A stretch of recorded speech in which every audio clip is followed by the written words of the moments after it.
Oh, they're on the light. You don't have lights on. I don't know what you can do. I don't know. Just leave it dark. Okay. Yeah. And we are live. We even tried to get it out for the Chair Porcel, you can take roll. Great. Hello, everybody.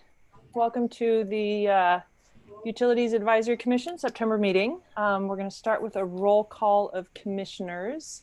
And I've written down your name, so I'm just going to call on you in order that you appeared on my Zoom screen. Vice Chair Siegel. Present.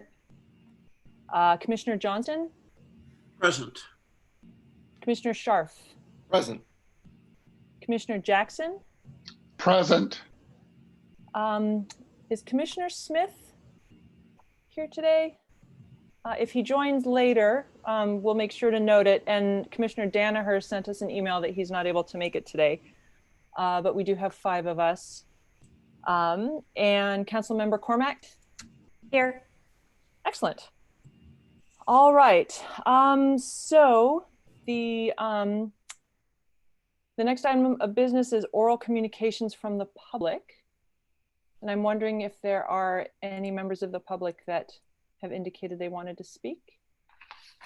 I know we got some email. Okay. I don't see any hands raised, Commissioner. Okay. All right. I just want to give them like another couple seconds since I thought we were going to have some public comment. Fair enough. Let's move on to the minutes. They weren't printed out in our paper packets, but hopefully everybody saw the soft copy that Tabitha emailed and had a chance to look at them. Are there any revisions that anybody wants to make to the minutes? Do we have a motion to approve the minutes? I'll move to approve the minutes. I'll second. All right. Vice Chair Siegel? Sorry, I just had an itch. No, I meant, oh, yes. we're voting on approving the minutes. Okay, yes. I approve. Commissioner Johnston? AC? I vote to approve. Thank you. Commissioner Scharf? Yes. Commissioner Jackson? Yes. All right, and I vote to move approve the minutes as well. Let's see, agenda review and revisions. I don't think we have any. We should be proceeding as has been noticed. So that brings us to, do we have any reports from commissioners? Has anybody been to any meetings or events? Oh, I'll just briefly say that I've been to a number of NCPA events virtually, where we've kicked off the 5-year strategic plan. And as we move through that, I'll let people know where we're going on that. Okay, that's actually extremely interesting. We're lucky to have a liaison on the commission, so we look forward to getting reports as that process moves forward. Be happy to do that. Any other commissioners? All right. Then that brings us to Utilities Director report. Director Batchelor. Good afternoon, Chair Fussell, commissioners. So I have a few items that I would like to share with you. So one that is probably close to all of your hearts that you have been seeing, as well as the council and others, is around the American Public Association advocate concerns. And so recently the city has received 22 inquiries from emails and also through social media that come on to the UAC and concerns about Palo Alto's membership with the Public Gas Association. In recent years, APGA has submitted comments to the California Energy Commission opposing building electrification mandates. Palo Alto has made its concerns about APGA's advocacy known to APGA staff, that the city staff have communicated directly with executive management of APGA regarding legislation surrounding renewable energy in the fossil fuel industry. In the past, APGA has extended its courtesy of sharing these policy and statement and comments to the regulatory agencies on these matters. And through such correspondence, we've related that Palo Alto is actively exploring electrification in our service territory, developing policies and programs while carefully considering operational impacts for our gas utilities. Specifically around communications to APGA and Palo Alto's position on the topic has been highly documented, and APGA will continue to do so when corresponding when these issues come up with the staff. And so I know this is a big concern with the community, and I just wanted to bring this topic up. As you just recently saw, there was another letter that just came in recently that went to council as well, to all of you. So we're staying on top of that. But at this time, whether we should continue our membership is something that we've been talking about. And at this time, we still believe that safety and reliability of the gas system needs to continue in our priority. APGA primarily exists to help the small publicly owned gas utilities to ensure safety of their gas systems and comply with the Department of Transportation, which is the DOT, safety regulation. It provides a wide variety of resources to its members, and that we rely heavily on managing our gas system. As a result, we continue to maintain our membership with APGA while expressing our dissatisfaction about the advocacy positions. And we'll continue to do that. A little bit about the water system around SFPUC's health. The City of Palo Alto water supplier, San Francisco Public Utilities Commission, has been not reported any damages to the regional water system nor water quality impacts due to the recent wildfires.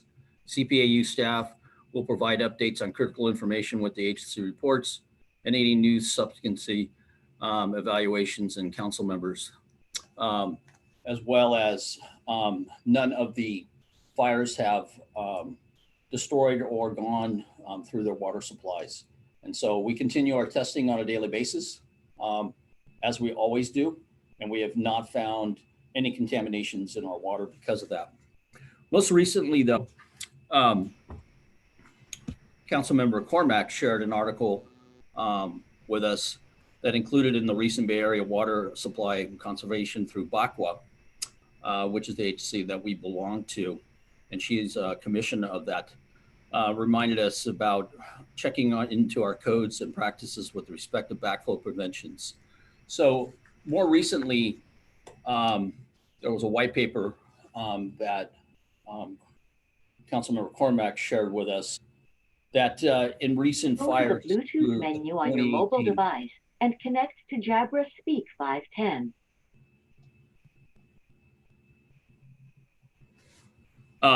So during the 2018 campfires up in Paradise and Butte County, as well as in later fires in the Tubbs fire, both fires and drinking water tests revealed toxins that were in the water inside the homes.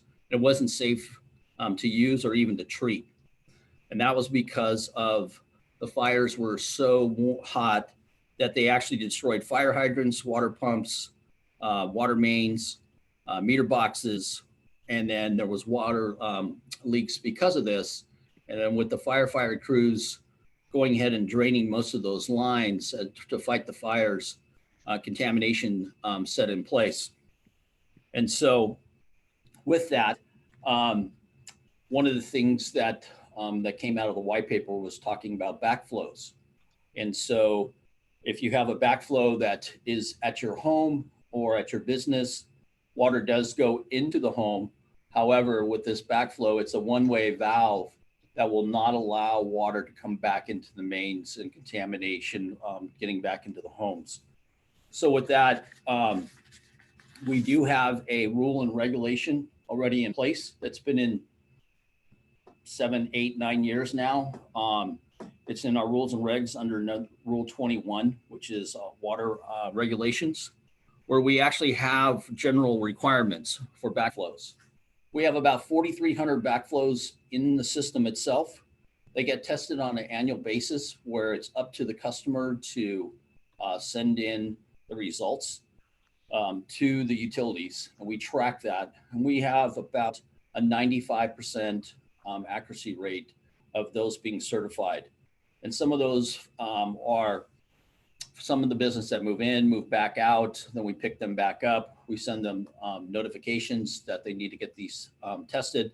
If they don't, going through council and getting approval, we can actually shut those customers off if they don't.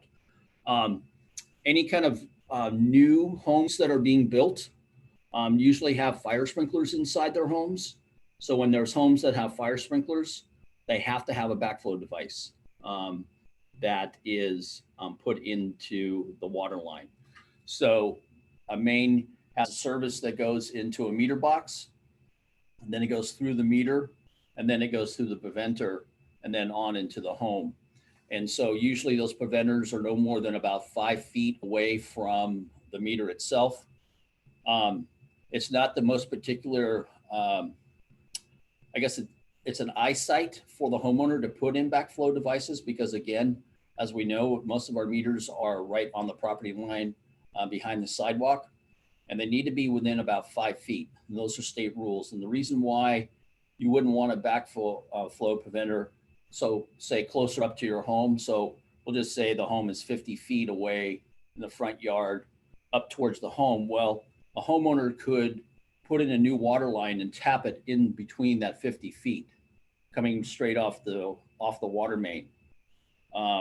So the backflow preventer has to be closer to the water main or to the water meter itself. They can't be more than that 5-6 feet ruling because you want it as closest to the meters as possible.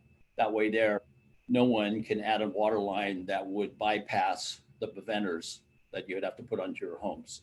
So we do have a rule and reg on that.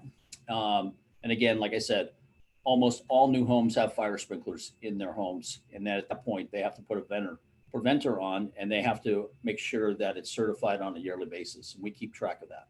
So like I said, there's about 4,300 in the system right now today. So any questions on that one? No? Okay, I'll be moving on.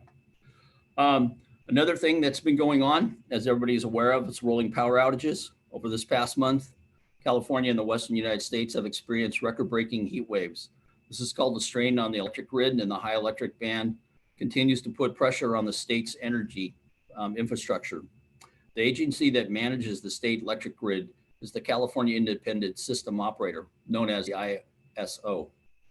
Issues statewide calls for voluntary electric conservation when flex alerts are in attempt and avoid rolling blackouts. Palo Alto experienced one of those power outages, about 4,500 customers on the evening of Friday the 14th. But due to concentrated efforts and Palo Alto experiencing a power outage, about those 4,500 customers, we were able to, and other communities were able to shed load. So when you can shed load, you take load off of the grid. We were asked to shed 7 megs of power. And 7 megs of power was about 4,500 customers. We were fortunate that others communities were able to shed enough load, along with ourselves asking for some of our larger commercials, that we only had that outage for less than an hour's period of time, about 47 minutes, that those 4,500 customers were actually out. In the days after that, as we all know, the weather changed and it was a little cooler, but it was still very hot. We did notify our larger customers to actually shut off air conditioning, any kind of extra lights that they had in their buildings. We were able to shed about 3 megs of power during those heat wave times. And as I've looked at the weather coming up here in this next week, we're supposed to have another heat wave that will be coming. So we'll be asking again from our commercial accounts to start maybe possibly shedding some voluntary load as it goes.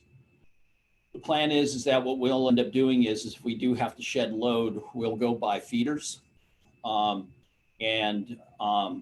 planning on only having the feeders down for about an hour at a time. So we'll rotate those outages throughout the residentials as well as commercials, whatever that load that we'll have to shed, if it's large amounts. So a neighborhood or several neighborhoods that come off of the feeder will be out for at least about an hour's time. And then we'll flip it over to, we'll say feeder number 2, be off for an hour, and we'll go to feeder number 3, so on and so on and so on. So we do have plans. We do try to do our best to notify customers ahead of time.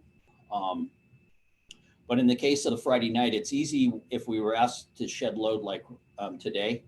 Right now is that everybody's still at work. We have a lot of hands that can actually start making notifications. But in this case, I don't remember the exact time. I want to say it was around 7:30 or so. It was a Friday night. All there was just an operator in the system dispatch, and he was asked to shed 7 megs of power right now. So there was no notification that could have been given out in that period of time. We weren't aware of anything. ISO never had contacted us during the daytime about the possibility of doing that shut off. So unfortunately, it came at a beckons call that we needed to shut those customers off. So the good thing, like I said, it was less than an hour, and we had no other shutoffs that we had to do during that week's time. Also, May I too, ask a yes. question about this? So we know there's a possibility for this coming weekend to have rolling blackouts. What are we doing to inform customers now that that's a possibility, and even asking them to do their part to maybe conserve so that we don't have to do that? And how do we do it? How do we notify customers? So what we would do is that, so we've been looking at lists of customers that have emails on those feeder lines that we can go ahead now. We've separated that we're able to email those customers ahead of time. The other thing is too, is that depending on what the amount is, we've actually broken the feeders down in increments of 3 megs so that we can take a look at it. If we need 7 or we need 9, we know how many feeders that will need to be shut off at that period of time. So it'll give us a better chance to notify customers much sooner. And then again, as we start having to stay in longer periods of time, we'll be able to communicate through social media, through email blasts, through emails to let those customers know that this will be coming and you'll be next up if it continues. If I can follow up, so that's helpful for sort of immediacy, but here it is Wednesday afternoon. You talked about being after hours, making it more difficult to notify customers. We have a long weekend coming up with a heat wave attached to it projected. So is there a way to notify customers anticipatorily saying this may happen, or somewhere that they can then look to see, so that the burden isn't on individual communication in the moment, but maybe there's a website we inform customers now to take a look at? I guess we could look at that. I guess my fear is that putting that information out too soon, because I guess it would be the communication and how we communicate with that there's that strong possibility that this could actually happen. Not saying that it will, that we could probably look at putting something up on the web ahead of time. And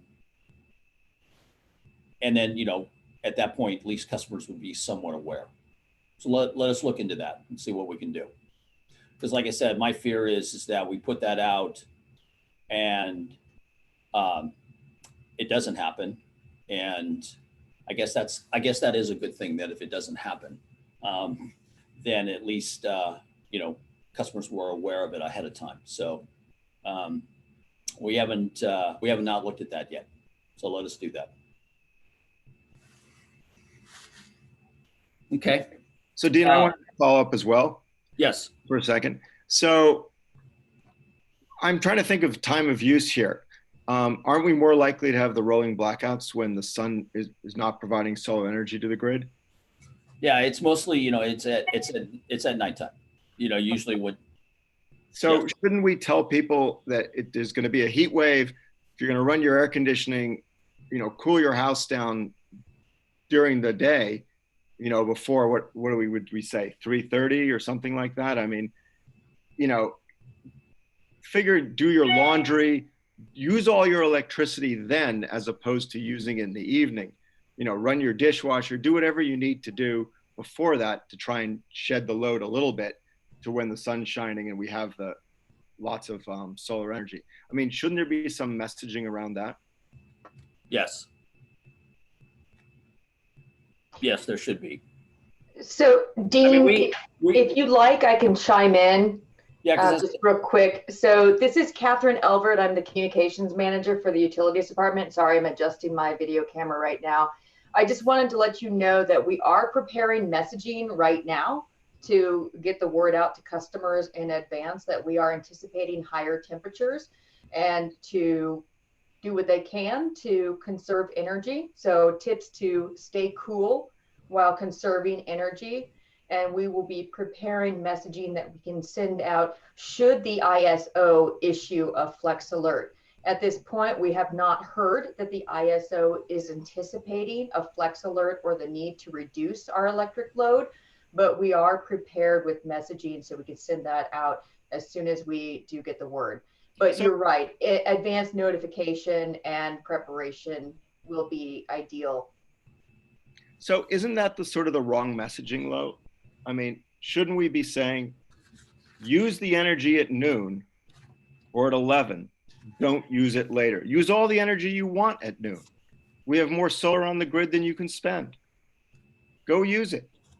You know, cool your house down, get it ready, but you know, come 4 o'clock or 4:30, do the opposite. As opposed to conserve all day, isn't that the wrong message?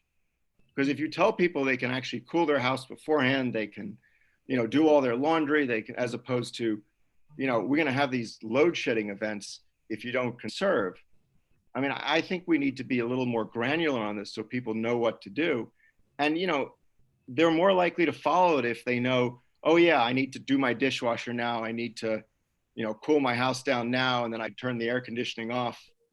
You know, I mean, all of that seems to me to be a better message than just conserve energy when solar is, you know, plentiful during the day. Yes, you're correct, Commissioner. We did try to get out the word about how to take advanced preparation to pre-cool in anticipation of additional heat events. And with that, I'll go ahead and defer to Dean for any additional discussion about as it relates to the timing of the electric demand on the grid. So I think that Lena Perkins is online, and I think she has a few comments as well. So Lena, are you there? Yeah. Can you hear me okay? Yes, thank you. You know, I would agree with what you're saying, Commissioner Scharf, but I think there's a little bit of nuance just with in these especially high temperature events for, you know, pre-cooling and deferring use until late at night, like midnight, just because it's both timing in terms of, you know, absolute peak, but also the volumetric amount of energy, because the transmission is heating up so much and not able to cool down as much. So it's not exactly, you know, use as much as you want, but you're right. The timing and the nature of it is really important. And I think that people will, it's an educational opportunity to talk about the grid peak. And it's also, you know, it's kind of the ISO tends to peak around 6 to 7. But then you're right, when the solar, the utility scale solar drops off, that's when the natural gas peakers, you know, are trying to come online and trying to ramp really quickly. So, you know, the last flex alert was actually quite early because they're just, it was max demand. So I would say kind of more in the midnight to 5 a.m., you know, or midnight to 10 a.m. for these especially hot days. But and I think we could get into this a lot more, so I'll kind of hold it there. Yeah, I was just going to ask if I don't know if maybe this, well, it's urgent in the sense that the heat wave is this coming weekend. This might be a topic we want to pursue in a future meeting for a richer discussion. Councilmember Cormack, here your hand is raised in the Zoom. Did you have something to say? Yes, if this is, may I? Yeah, go for it. Okay, great. Thanks, Chair Forcell. First, thank you so much, Director Batchelor, for the information about the backflows. Am I right then that we do not have them 100% installed, but going forward in new homes? Yes. Installed? Okay, great. That is true. And then with the solar and the time of use, you know, one thing that I think another factor to have in the communication is around charging electric vehicles. Electric vehicles sometimes give you a notification that there could be, power outages. So, and I know that when people first got electric vehicles, it was recommended that you charge overnight. But now my thinking is it's probably better during the day. So if we can just add that as a bullet into whatever gets communicated, because everyone would like to do the best thing, I'm sure.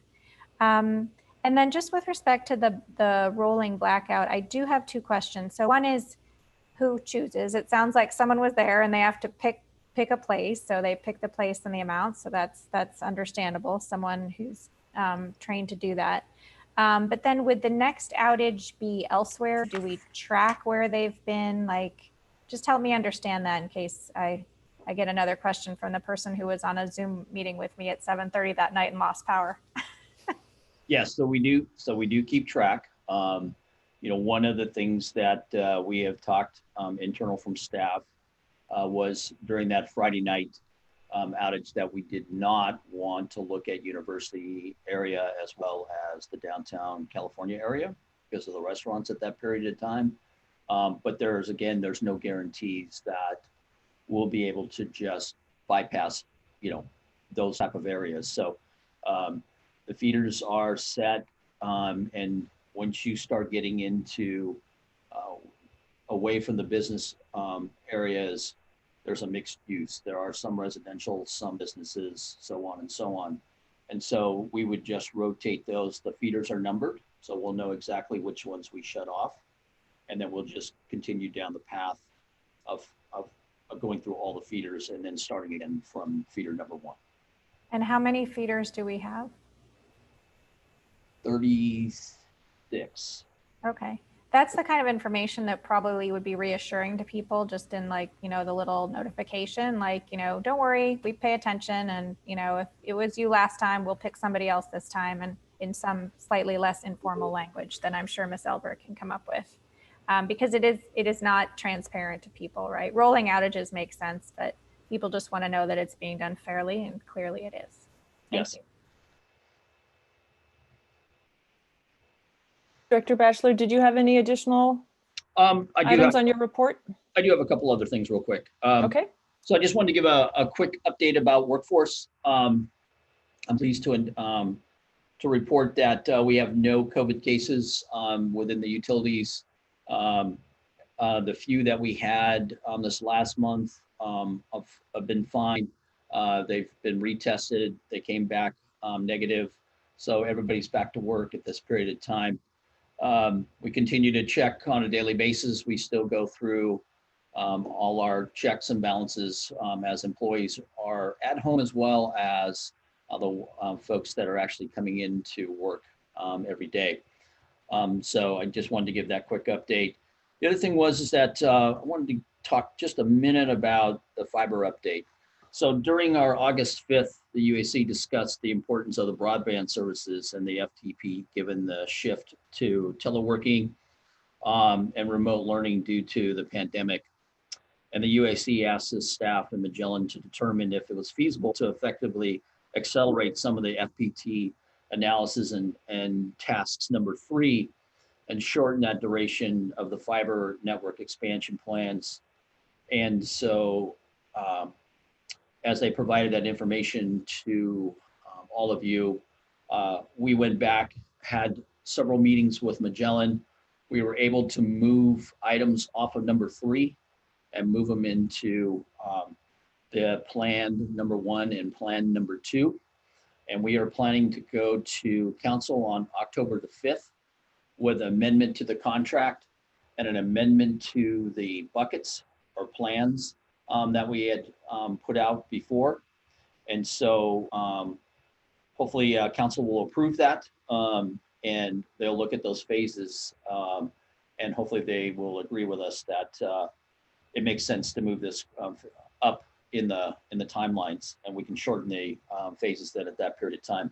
Also too is that there were some folks that called in last time, folks that live up on the Upper Page Mill Road that were losing their internet services. Staff has been looking into expansion of that fiber network. We've made contact with the customers we are looking to see how we can expand that fiber up Page Mill Road right now as we speak. So it's a priority. It's on our radar. And I wanted to assure you, all of you, that we are looking at that as we speak and to see any ways that we can expand that fiber line up through Page Mill Road. So with that, I think I'll conclude my report. Thank you very much.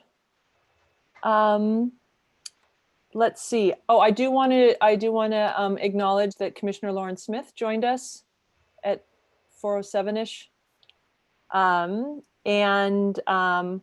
We've already had some commissioner comments on Dean Batchelor's report. Do we have any additional commissioner comments? Don Jackson. Thank you, Chair. I just had a couple additional questions about this notification. I think there's different kinds of notification. Clearly, I think for the entire customer base of CPAU, I think you guys got a great handle on that. And it just sounds like my understanding was, or my perception of what happened on that one Friday was that, it's Friday night, there's one person or a very small number of people on staff, and they get the notice that, okay, you got to shed it now. And I'm not saying that I'm not necessarily asking for an answer to this question at this moment. I'm just wondering, what is the process whereby the operator basically says, okay, I need to shut down feeder number N. I need to notify or hit the big red button that says notify feeder N customers that this is going to happen, and then moves on, because clearly they can't stop and spend 3 hours trying to figure out how to do it. So I'm just wondering, and it doesn't have to be an answer right now. So, so at this coming up, we know that the weather is going to change. And so we're actually bringing some additional folks in that will actually be on 24/7. Also too, is that we're going to be a little bit more prepared this time. As Catherine had been talking about, we've been working on being a little bit more proactive. There's some work that has to be done on that, of course. And I think the thing is that, I think that we have to look at making sure that we get the word out a little sooner. Like I said, this came from the ISO at the last moment. I've talked personally to the ISO. I've also talked through NCPA and explained to them that, last minute notifications like that doesn't work for us. They need to at least let us know in advance if they were thinking that it's going to get close and that they need to update. Their website wasn't updated at the time, so they've been working on that as well. I think also too, as we've heard that Governor Newsom had conversations with the ISO a few days later during that period of time and was investigating that as well. And I think that they understood that it's not like they can just shut it down just at a moment's notice and getting into the communities and what those impacts truly are.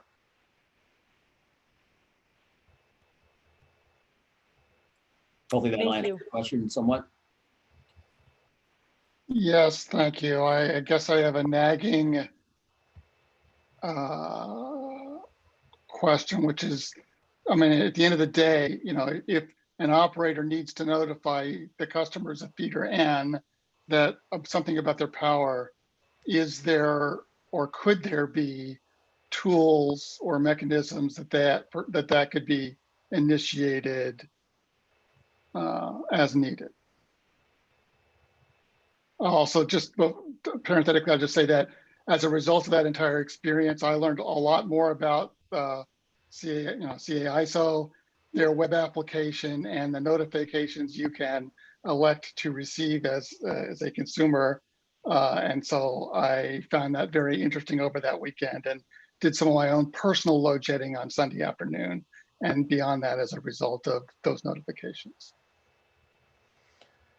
I think also too is that, one of the things that we do have in our disposal in our toolkit is that we have an outage management system that we can utilize, as well as any kind of normal outage. If there was a reliability issue where, we'll just say a transformer came to its life end recently. And so we can look at the outage management system. That's what gets actually posted up onto the website portion of it. And that's exactly what would happen in this case if we took down a feeder. Again, it will get posted automatically up to the website. But again, I think that as we talked about, we need to make sure that we do be the proactive portion of it, as we talked about ahead of time though. But in that case, the outage management system did update the map of that outage in that area. All right. Thank you.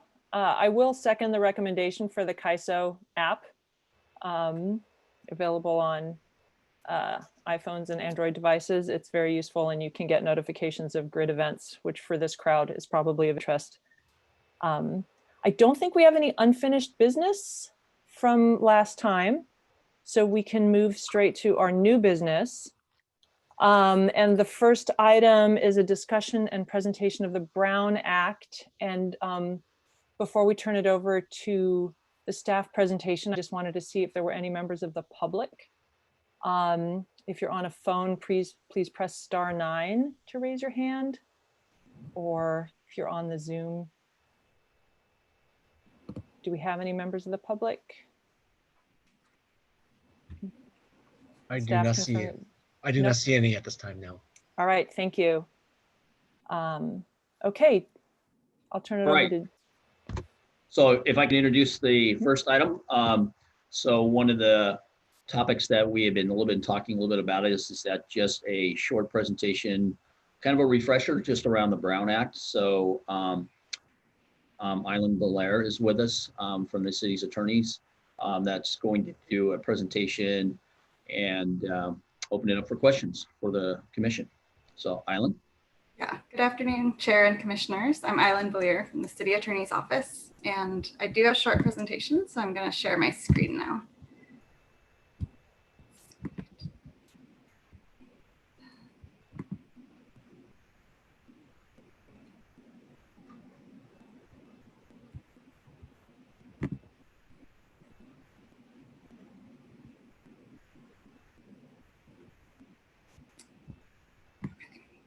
Is this showing up for everyone?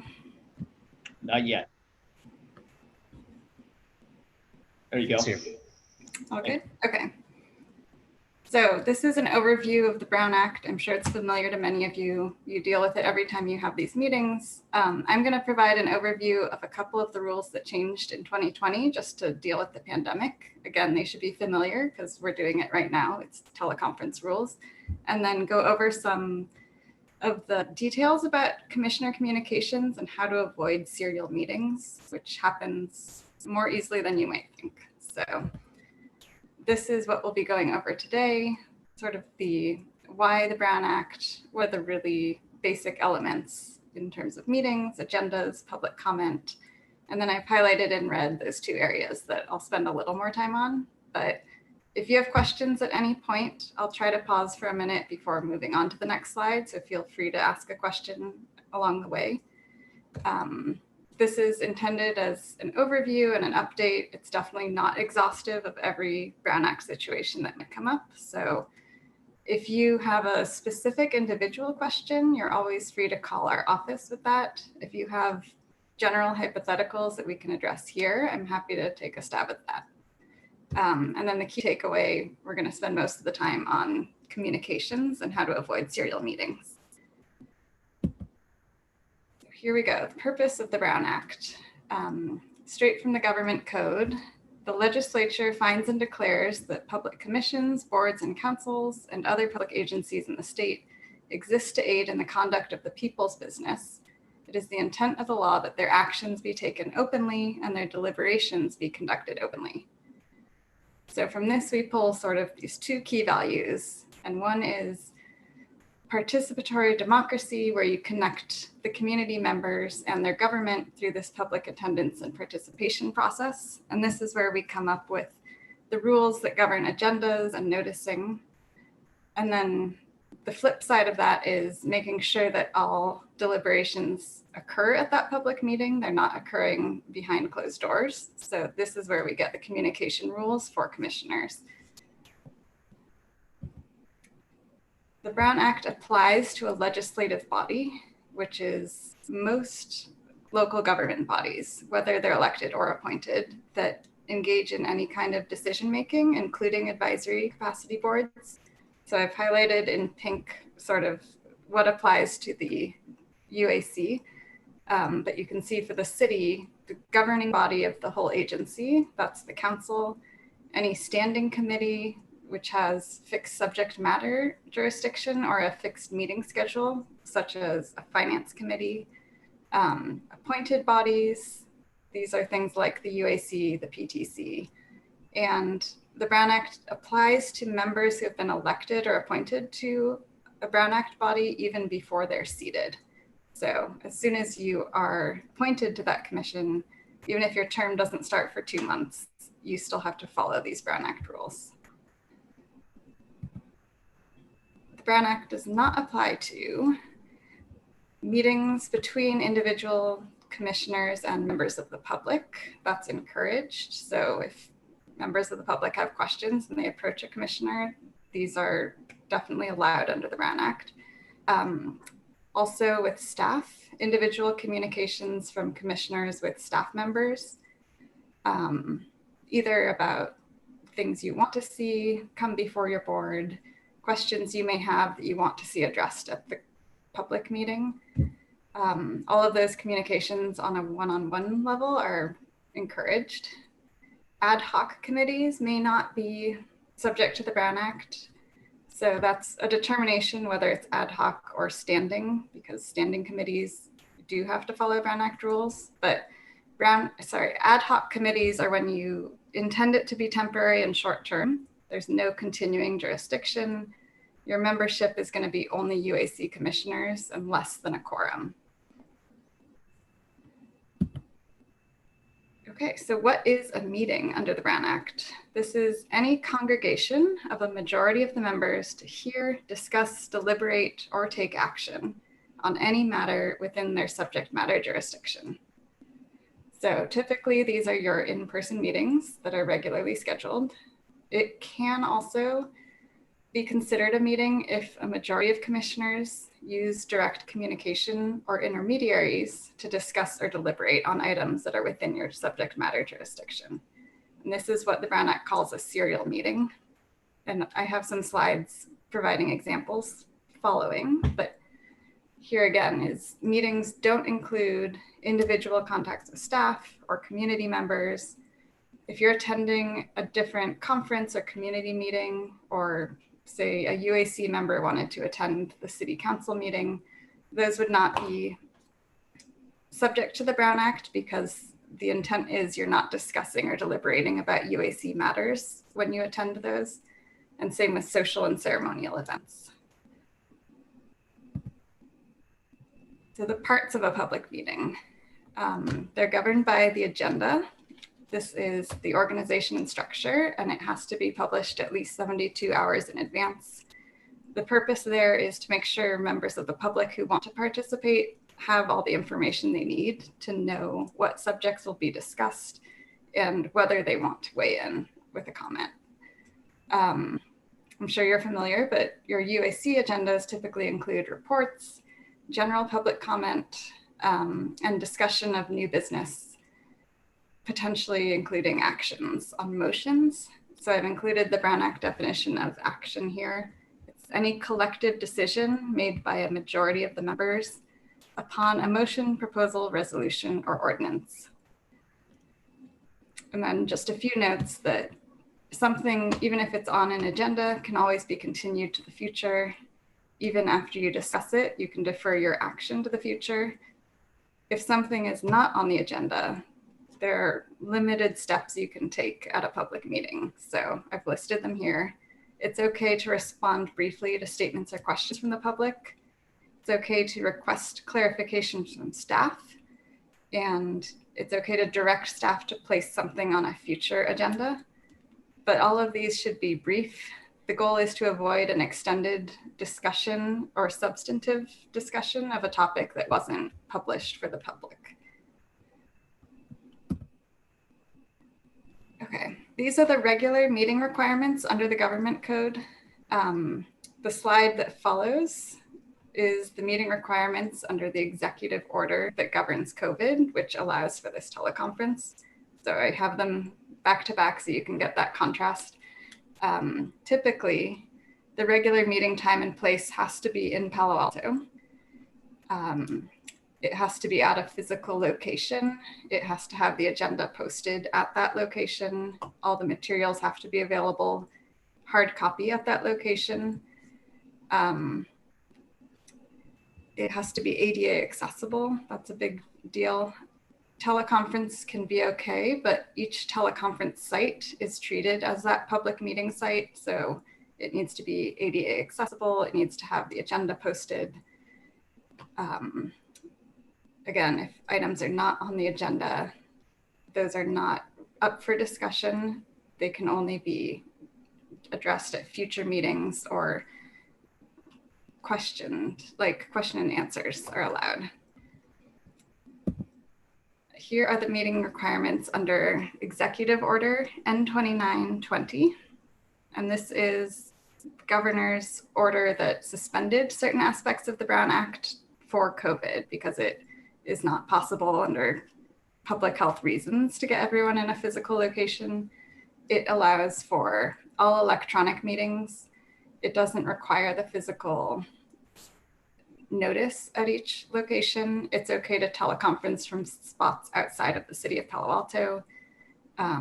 We do still have to accommodate requests for accessibility. So if somebody calls in with an ADA access issue, we will definitely work to make sure they can access the meeting. But our requirements for the notice and agenda, it's okay to just put it online.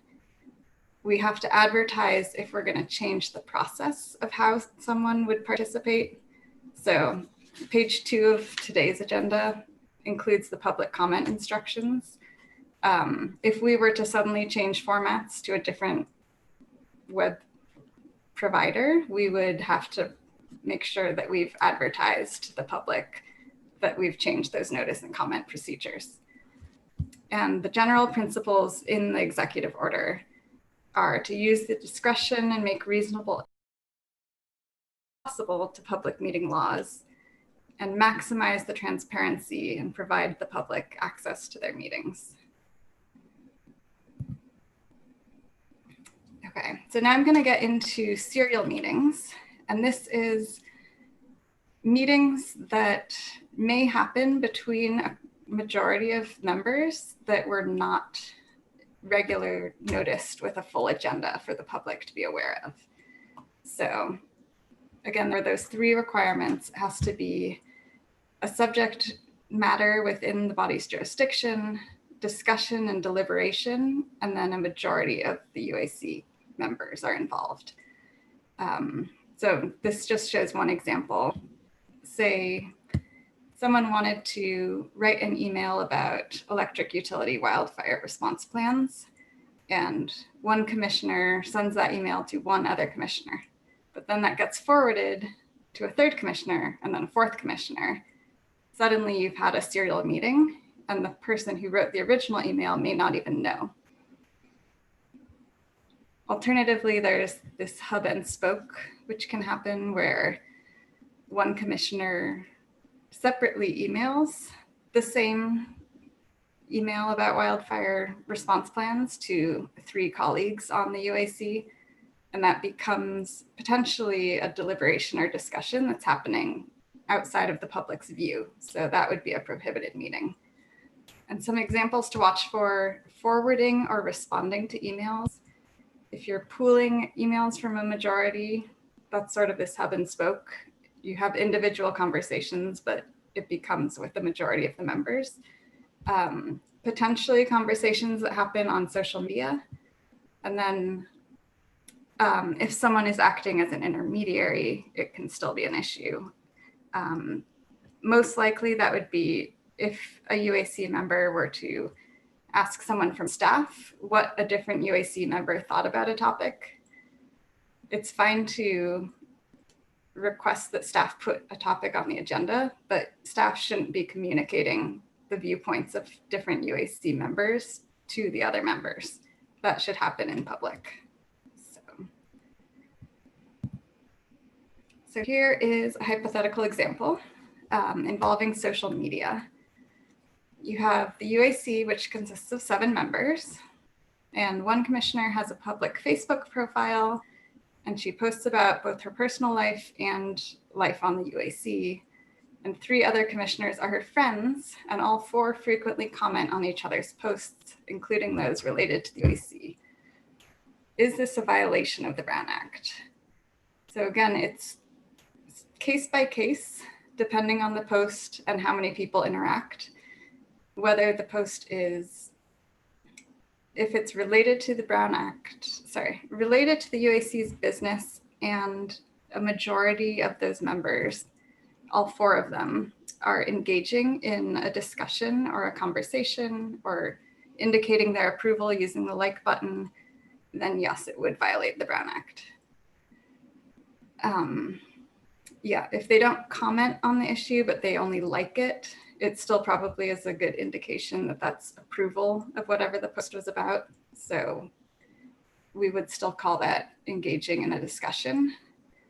It's safest if they don't like or comment any of the posts related to UAC business, because that way it's just a one-way communication and there's no violation. Are there any questions about this before I move on? Yeah, just a quick question in this hypothetical.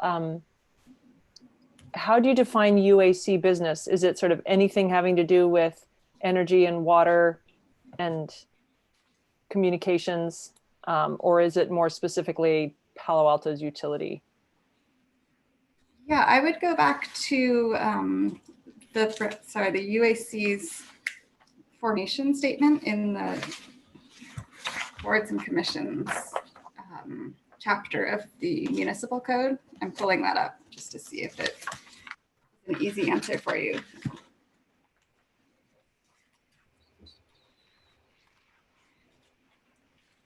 There's an enabling statute in the municipal code that provides what is the UAC's jurisdiction, and it's pretty detailed. I don't know if you want me to read it, but chapter 2.23.050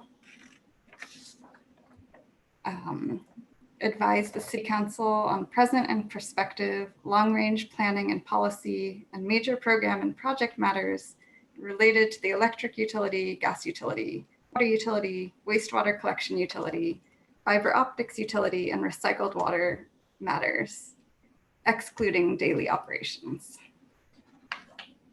So it is pretty broad. Okay. Yeah. So I guess I have a question too. What do you think about UAC members emailing all of the UAC members and advocating a particular position? So I do have a slide coming about email. If you want me to table that, okay. I had a question, I think, relating to this. So I think, as UAC members and UAC considers specific proposals and, relating to broader energy and utility issues. So is it a violation to publicly pronounce one's position on a general topic? Let's just say, for example, electrification. Like I'm, in favor or not in favor of that as a concept. Would publicly pronouncing that as a commissioner be a violation of the Brown Act? It's not necessarily a violation. I think the issue is whether there's a specific action that the UAC is considering. The goal of the Brown Act is sort of to ensure that the public can participate in the decision-making process. So we don't want it to look like a commissioner has pre-decided an issue without having engaged in that conversation or heard the input from the public. But you are certainly allowed to come in with positions. Like I typically advocate for electrification. Doesn't necessarily mean you're going to vote a certain way on an agenda item. On a specific proposal, yes, a specific agenda item. Yes. Okay, so one way of interpreting that is if you're discussing a specific, a obviously, I think it's very clear in the case of if one was publicly advocating a position on a topic that was going to be on the agenda, or is or will be on the agenda of the UAC, a specific proposal, it seems like clearly that's not appropriate. If you're talking about just generally something that you think is a good idea that's not a specific CPAU proposal or UAC proposal, that's okay? Is that what you said? It's okay when it's a one-way communication. So you're making an announcement for yourself. It can become an issue if you're having that conversation with your colleagues outside of the public meeting space. Okay, thank you. I'm gonna go on to the next one about email. Email communications, when is it a meeting? And this page is about emails with staff. The next one is emails between commissioners directly.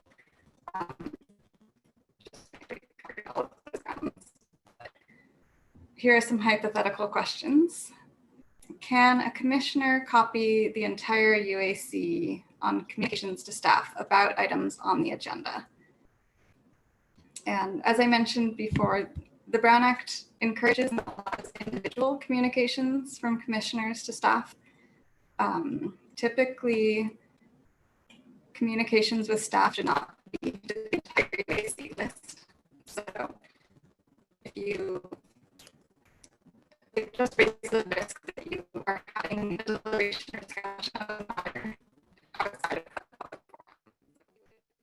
Eileen, I'm sorry to interrupt you. Your audio is really breaking up. Are other people also having trouble hearing? I don't know if there's anything. I'm having trouble hearing her too, and I really need to hear this. Is sometimes killing your video feed helps us use your bandwidth for your audio? Let me do that.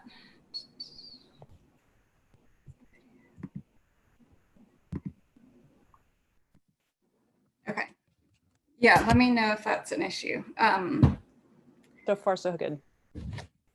So you can individually communicate to staff members if you want to either ask about an item on the agenda or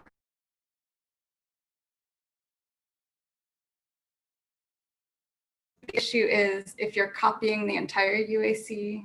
So someone wants to put a specific topic on the agenda and they email it to staff, but also the entire UAC. That creates a real risk that people may respond either with their opinions or their support, and that could become a deliberation session. So the safest... Sorry, Eileen, you're breaking out again. Would you be able to call in instead? And maybe put this on mute? Okay. Let me try calling. Sorry. No problem.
I'm on call as an attendee, but it says I'm muted.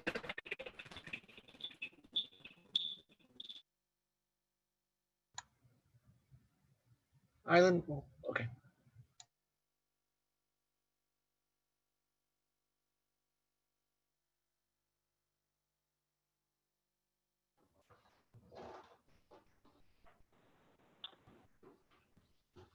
Hi, this is Eileen. Oh, now we are hearing.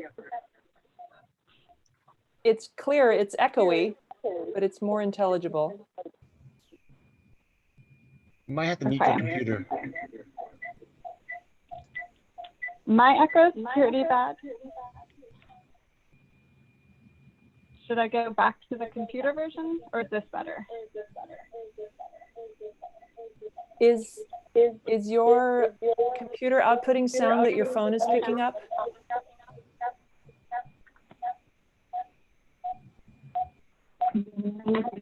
Let me try that on headphones.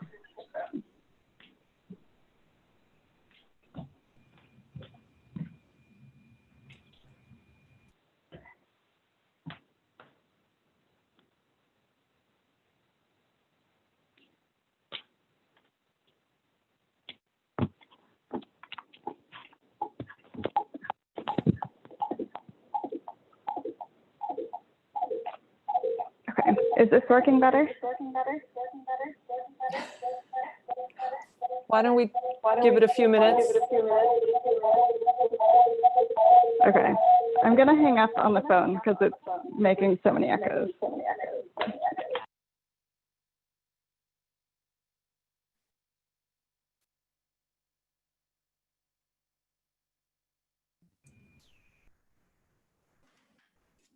All right, giving this another try. Let me know if it's not working.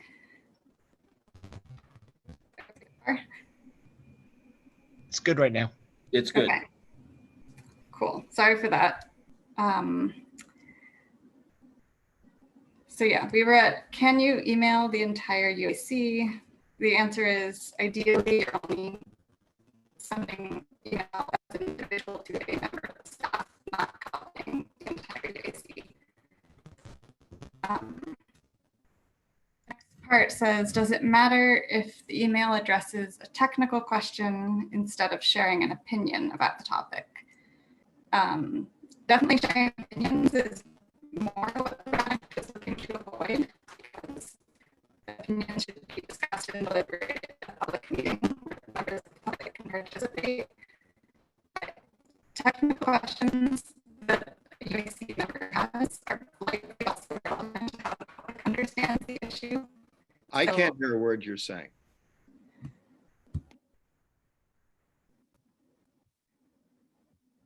Sorry. Hey, Jonathan, you said you had a suggestion. Sorry, Eileen. No worries. Eileen, I think you need to call in, turn off the sound on your computer and listen and talk through the phone. I think that should work for you. Yeah. And we can run the slides for you if you prefer, Eileen. That was going to be my next suggestion. Yep.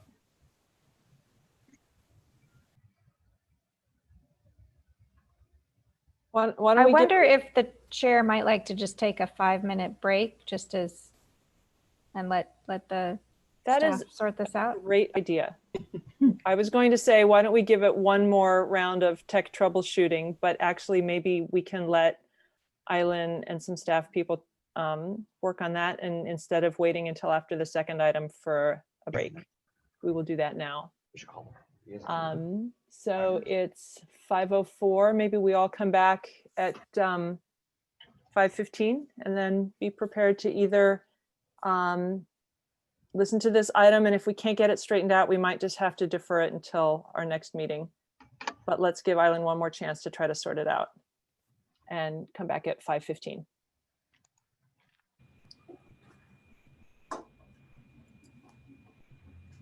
Okay. I see. Yep. All right. I think we're back online. Why don't we go ahead and pick up where we left off? Okay, great. This is Eileen. Can you all hear me okay through the phone? Yes. Yes, great. Thank you. All right.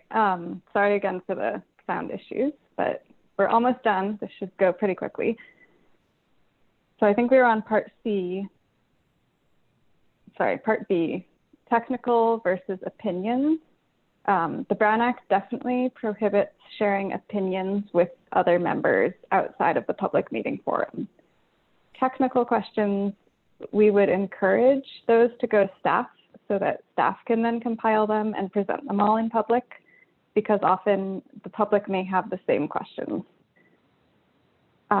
If it's an item that's not on the agenda, it may not be a Brown Act violation, but most likely you're copying the entire UAC because it's a topic within the UAC's jurisdiction. So this would just be case by case. And always the safest approach would be to individually email a staff member, not to copy the entire UAC. Same thing, even if you're only copying 2 other members to avoid it being a majority that's participating in an email, it's still best to not have other members of the UAC on the same chain because there's the potential for those emails to be forwarded beyond the original group. And then you don't know if other people are seeing the opinions and having conversations that become a majority of members. Okay, and the next slide. This addresses email contact between commissioners. Sometimes you may want to coordinate either to get a topic on an agenda or share an interesting article you've read. So here are some hypotheticals about what is allowed, what creates a risk of a Brown Act violation. Can commissioners email articles or interesting links to the whole UAC? And here I would say, if there's no commentary about your position on an article, you just wanted to share the article link or send an article, it's not a violation when it's a one-way communication. It does present the risk of somebody responding and giving their opinion. So could be allowed, could be a risk. Item B is, can one commissioner email either another commissioner or every member of the UAC to solicit input about an item on the agenda? And this is the one that the Brown Act is very clear is not allowed. So I put the language right there. You shall not, outside of a meeting authorized by the chapter, use communications to discuss or deliberate the items of business that are within your subject matter jurisdiction.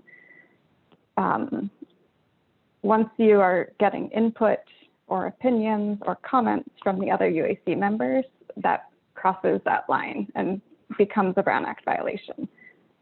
So if you need the input of other UAC members, staff should be individually collecting those, and then it should be presented in the public forum.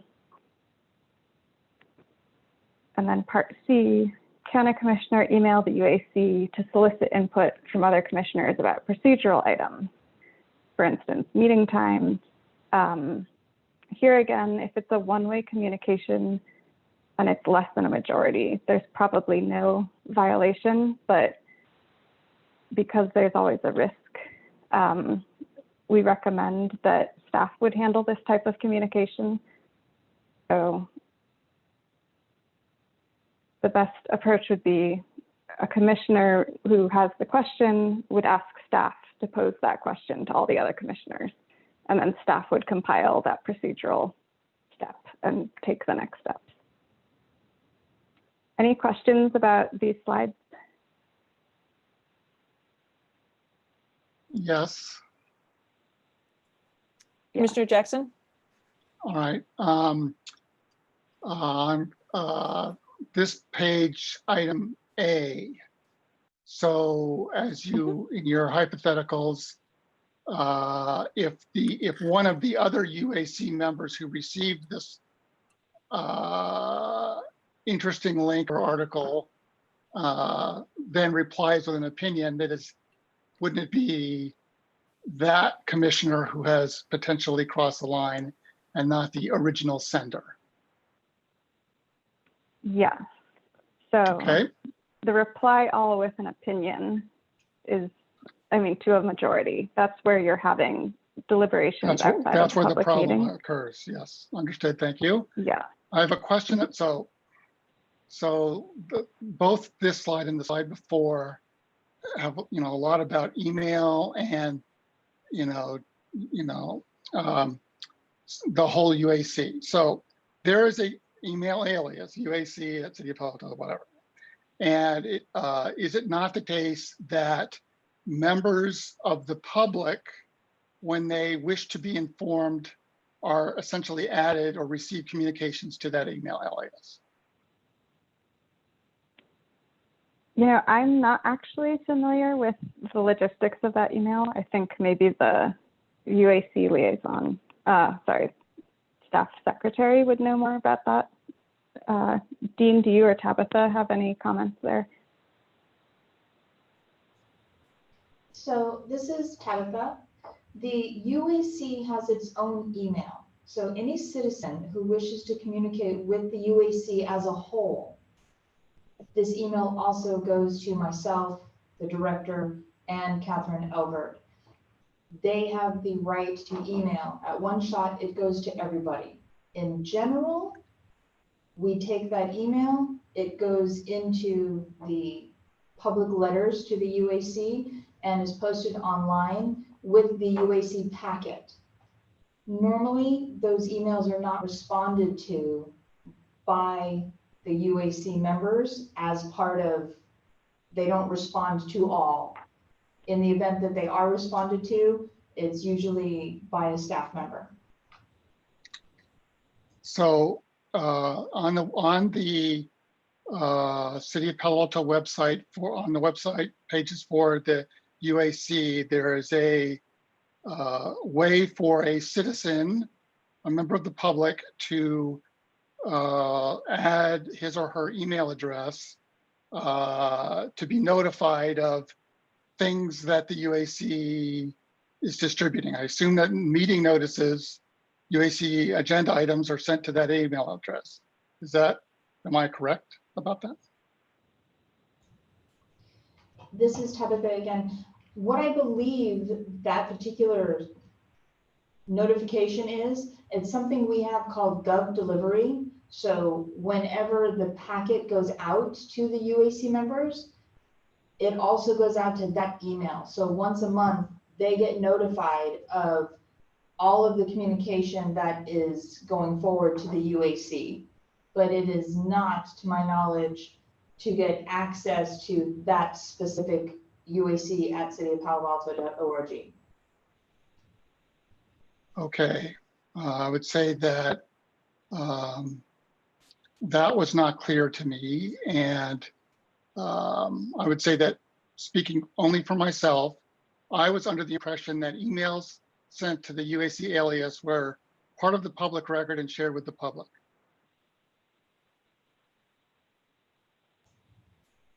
Yes, every email that goes into the UAC at cityofpaloalto.org is shared with the public monthly when your packet goes out.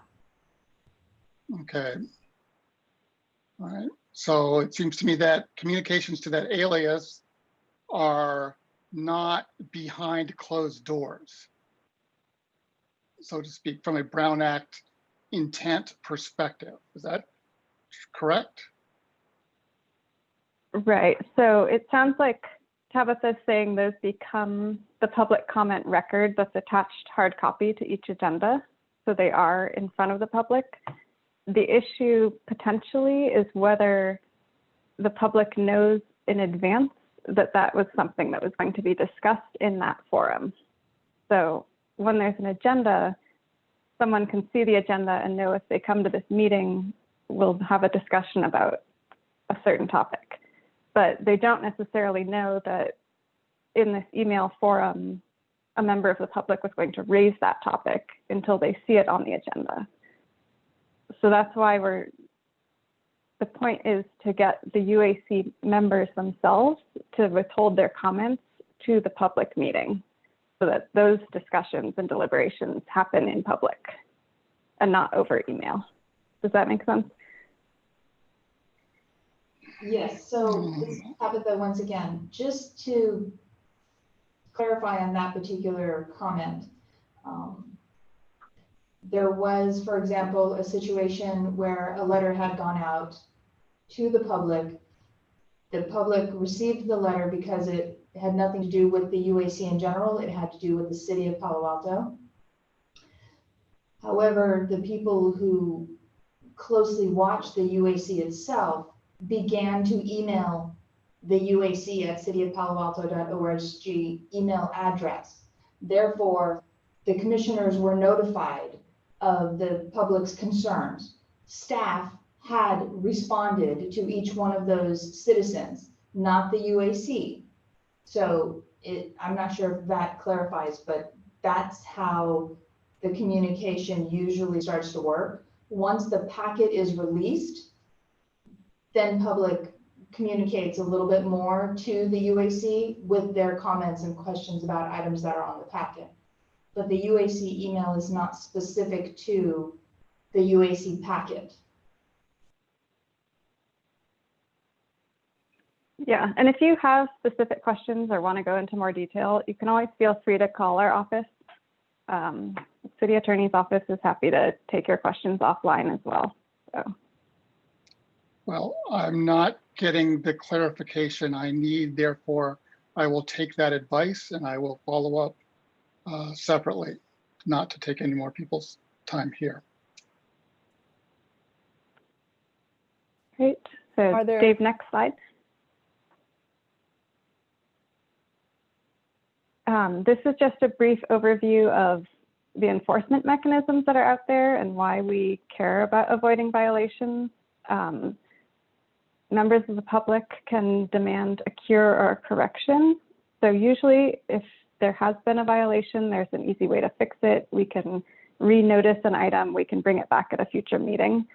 But there are a handful of consequences that the city could potentially face that we are trying to avoid. So a court can void an action that was taken in violation.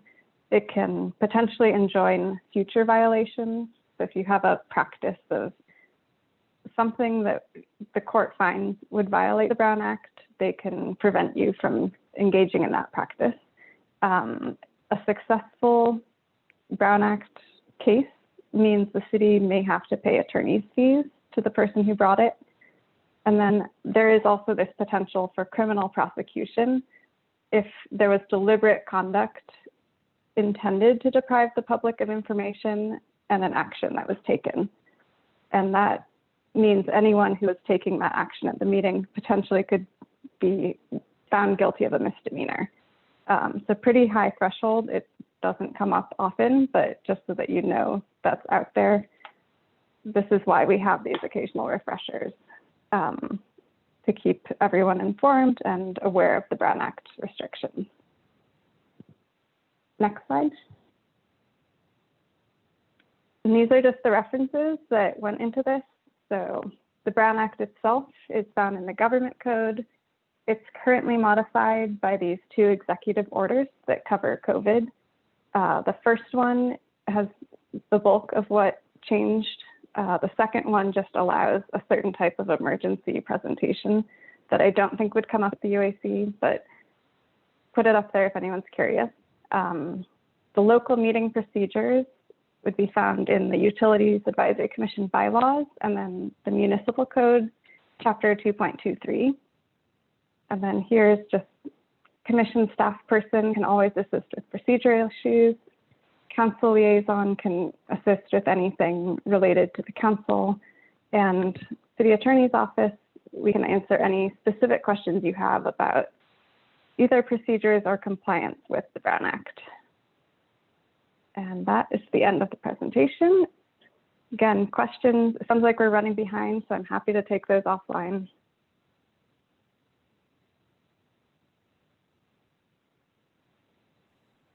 Are there any commissioners that have a question they want to ask now? I have one, which I hope is quick. Okay. Top of mind, just the way our meeting has unfolded today. We had a lot of response to the utilities director's report around rolling outages and noticing. Was that discussion that spontaneously arose in line with the Brown Act, or should we be worried that that had not been noticed as a topic? So it hadn't been noticed as a topic, but I don't believe a specific action was taken or directed. If you'd like that to come back to a future meeting to take a specific action, that's what we would recommend, is put it on a future agenda. So it's okay. So it's okay to have a discussion around something that the director raises in his report, as long as there's no action and voting that comes from it. Ideally, it's brief and it's not a lengthy deliberation. If you feel like it's crossing that line, the advice would be to schedule it for a future meeting. And that's always sort of the call on the moment. Yep. In this case, it sounded like staff was already working on this action and there was just a little bit of input to maybe shape that, but I didn't hear a direction to staff to do anything specific. Okay, that's helpful. Thank you. Commissioner Smith. Yeah, I'm sorry.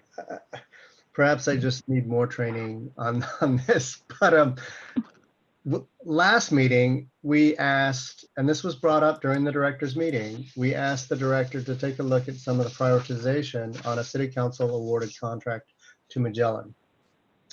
So that was taken as a suggestion or an action. It was discussed. So did we violate the Brown Act last meeting? Because do you see, my concern is that we're limiting the ability of the UAC in a public forum to have an open discussion with the public on actions that benefit the public. Yeah, my understanding of the Magellan item is that it was on the agenda. So a member of the public who was interested would have been aware and known to attend that meeting to participate. So I stand corrected. Thank you. Yeah.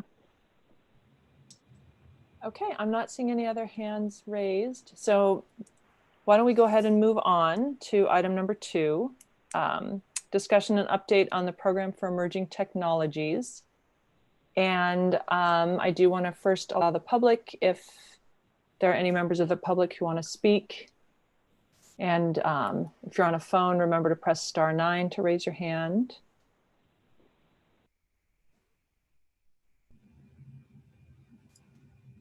Dave, can you confirm we don't have anybody? No, there is no hands raised. All right, then why don't we move on to the staff presentation?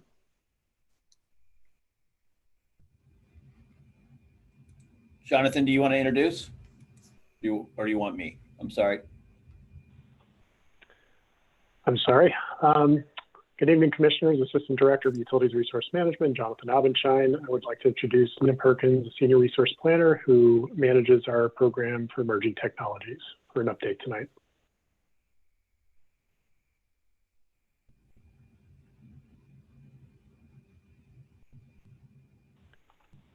Lena, I think you're on mute.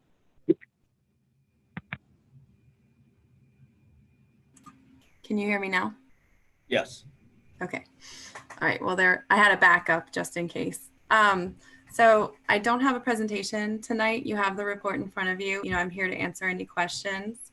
The report speaks about this program, how it's been a success for the scale that we are, and it's helped a number of research grants and early stage companies, and it's also allowed collaboration with neighboring load serving entities such as CCAs. And with that, and we have, I think I would focus on the changes I'm making to the program, which are to make it an annual application cycle so that we can be sure to have all the candidates compete at the same time, because we do actually have a lot of interest in the program and we want to make sure that we choose the best fit for that year given staff time constraints.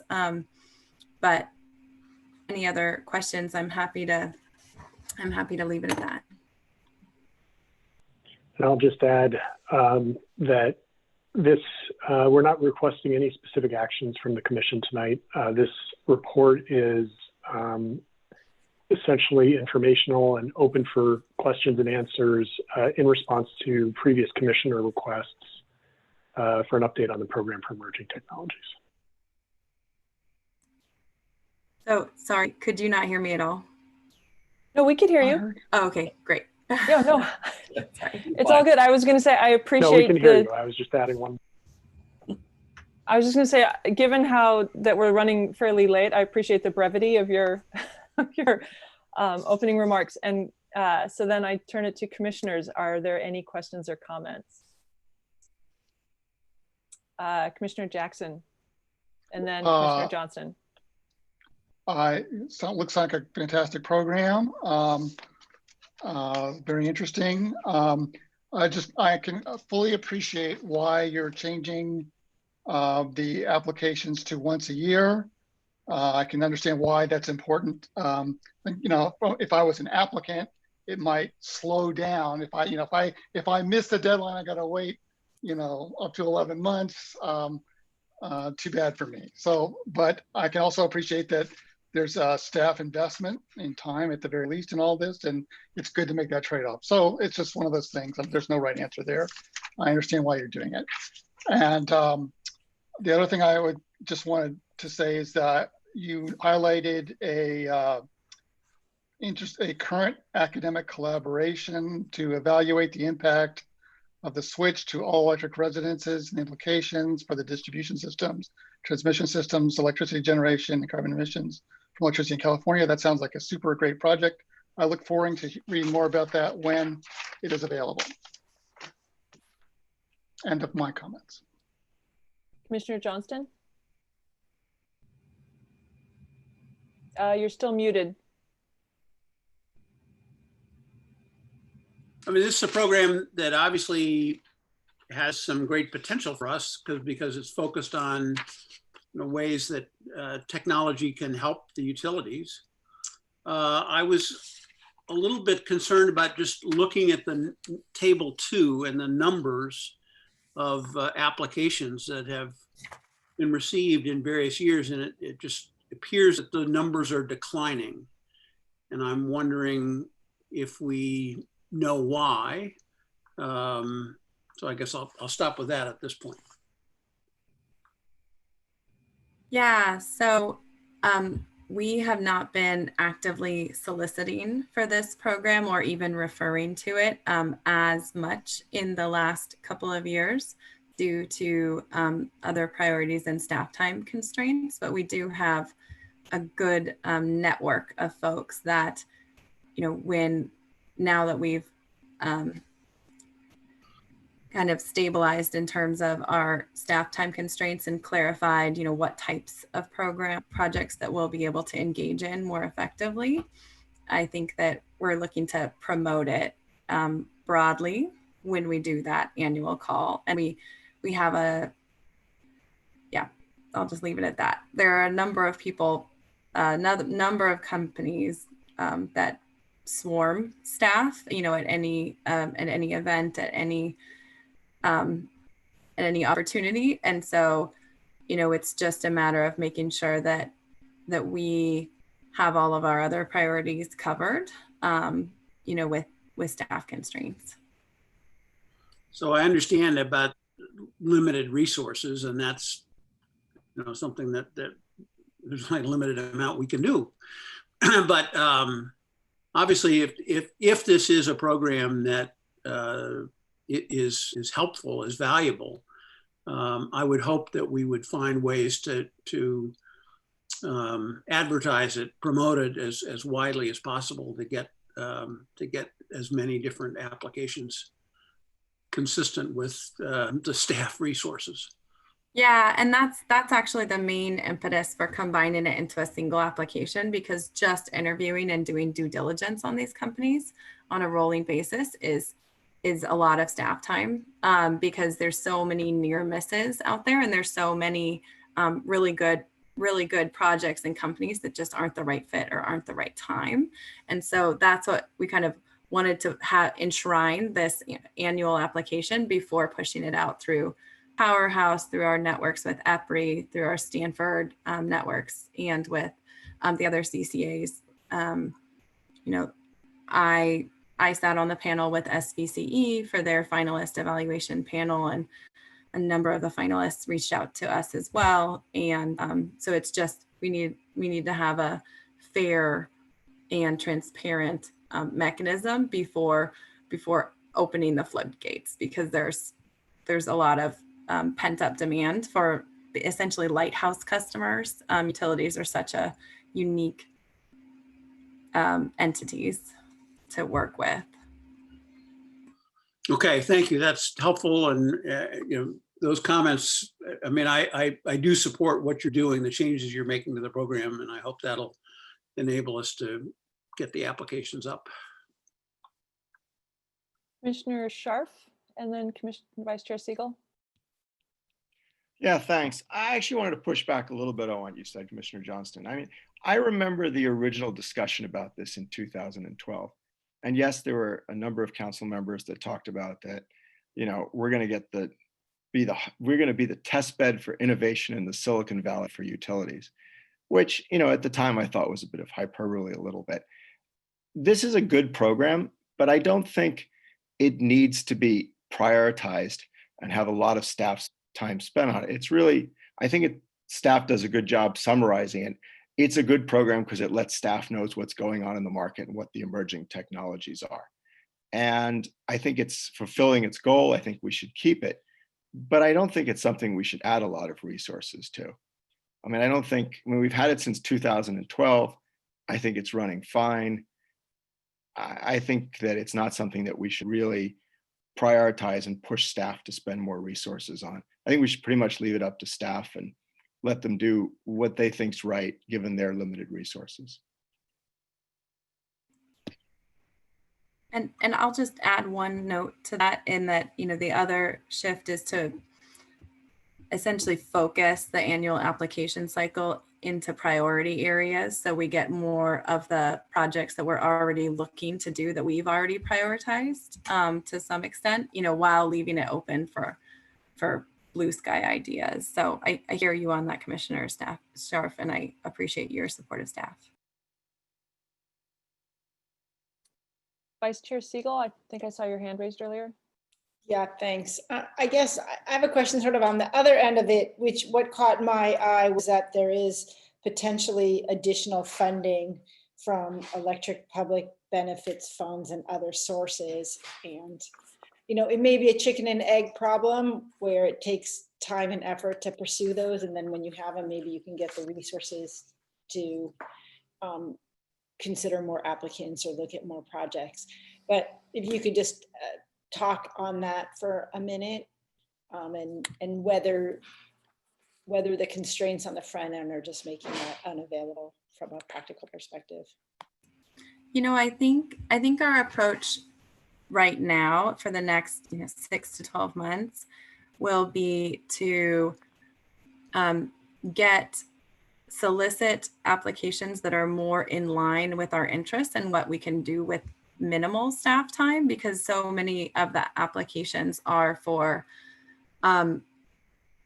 projects that we wouldn't be able, would require a great deal of staff time and might even compromise safety. And so we want to first focus the applicants on sort of more data-driven projects, research projects around customer trends, modeling, distribution, supply side, like more on the data and modeling side, rather than say a dongle that needs to be drilled into a natural gas distribution line, which would have lots of staff time, safety concerns. You know, we're not going to touch our water distribution side as well. And so I think just getting clearer indications of our priorities and then pushing it out to a high quality group of potential applicants with like high alignment, you know, we'll kind of see what we get. And then, you know, anything that's really aligned with a high utility priority, we can try to bake that into the annual budgeting cycle, you know, if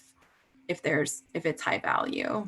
So I hear you with the public benefits, there's RD&D is one of the eligible uses of public benefits funds. You know, we also use those for efficiency and low income programs. And so, you know, we want to be cognizant of that is a fixed pool of money. So. I'll just add to that. I think the real challenge is finding long-term ongoing funding sources, number one. Grants, they don't go on for long enough to be able to justify the addition of a staff member, and our existing funding sources are primarily spoken for already, like public benefits funding, for example. I think the second issue is that staffing in general is something that I think we as a city look at, with a very close eye, and there are a lot of competing demands for staffing. And so that the additional staffing for the program for emerging technologies has to balance against additional staffing for things like building electrification or actual maintenance of the electric system or gas or water system in the annual budget process. So that's another factor in the decision.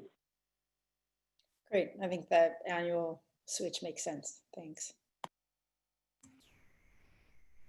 I'll just make one more addition there, that we are trying to, leverage our resources and find, make regional impact by working with some of the CCAs. And, we have a slightly different niche, and and we've been invited to collaborate on a number of projects with them that we're going to be looking at.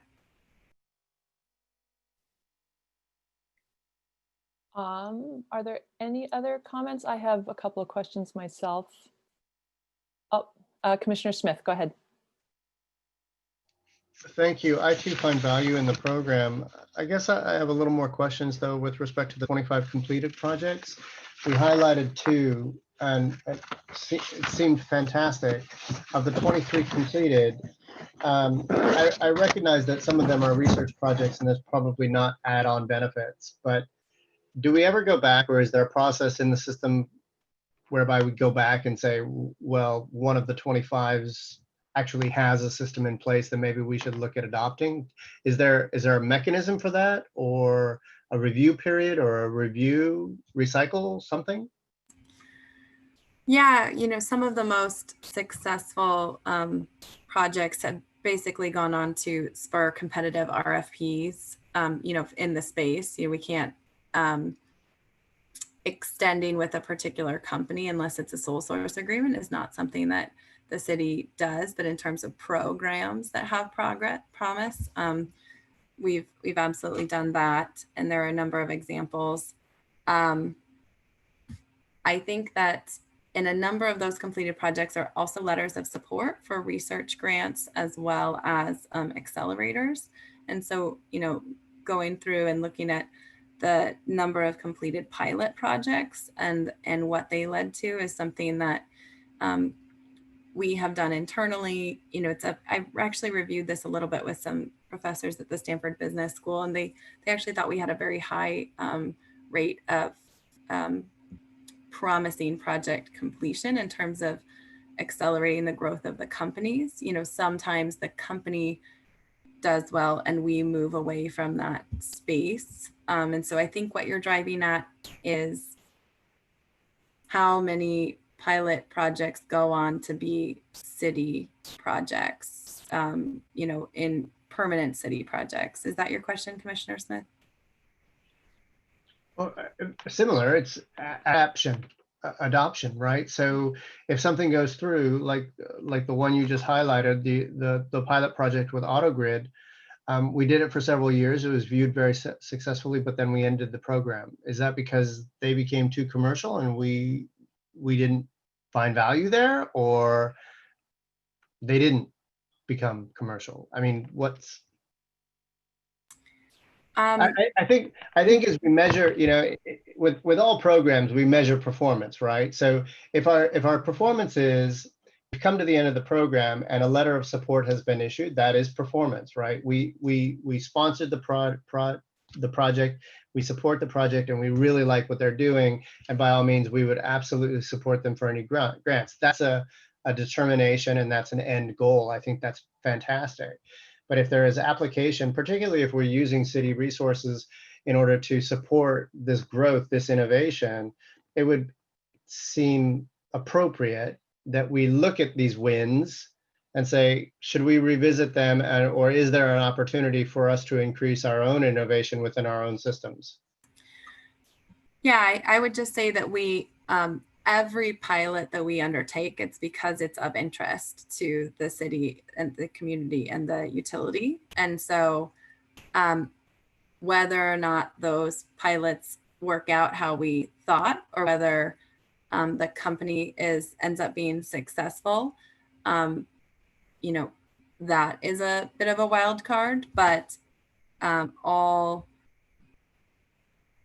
we're never piloting projects that are not directly benefiting the city, even in the pilot phase, and whether or not they become permanent uses of resources and staff time has another layer of commitment to it. So with the AutoGrid example, you know, we are still evaluating new and improved virtual power plant and demand response programs. That an RFP was actually issued after we ended that program, but in the contracting process with the awardee, the program broke down, or the contract negotiations broke down for that program. So, and it's something that staff is keenly interested in restarting in a new form specific to the flexible demand response, you know, as last week's experiment demonstrated. So I just think that it's a whole nother, you know, to experiment with something for, you know, 12 weeks, a year is just a different level of commitment. We have to go through different procurement processes, but we're never putting anything on the streets that we don't think we might want to deploy at city scale. And we can talk about other examples if you want, but have I hit most of the, and I hear you on the reevaluating your successes. Okay. Thank you.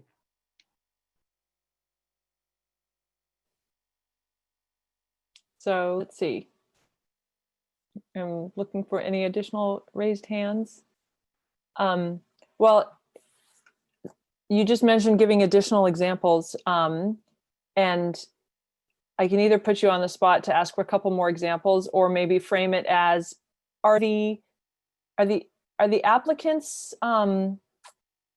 is there like on the city's website somewhere, someplace one can go and see who applied, or if not, who, at least who we're working with, like which applications succeeded, to get just some more detailed flavor on what kinds of programs are being run through the program for emerging technologies? Yeah, currently on the Emerging Technologies website, there's a number of pilot projects that were accepted and that we contracted with and we executed.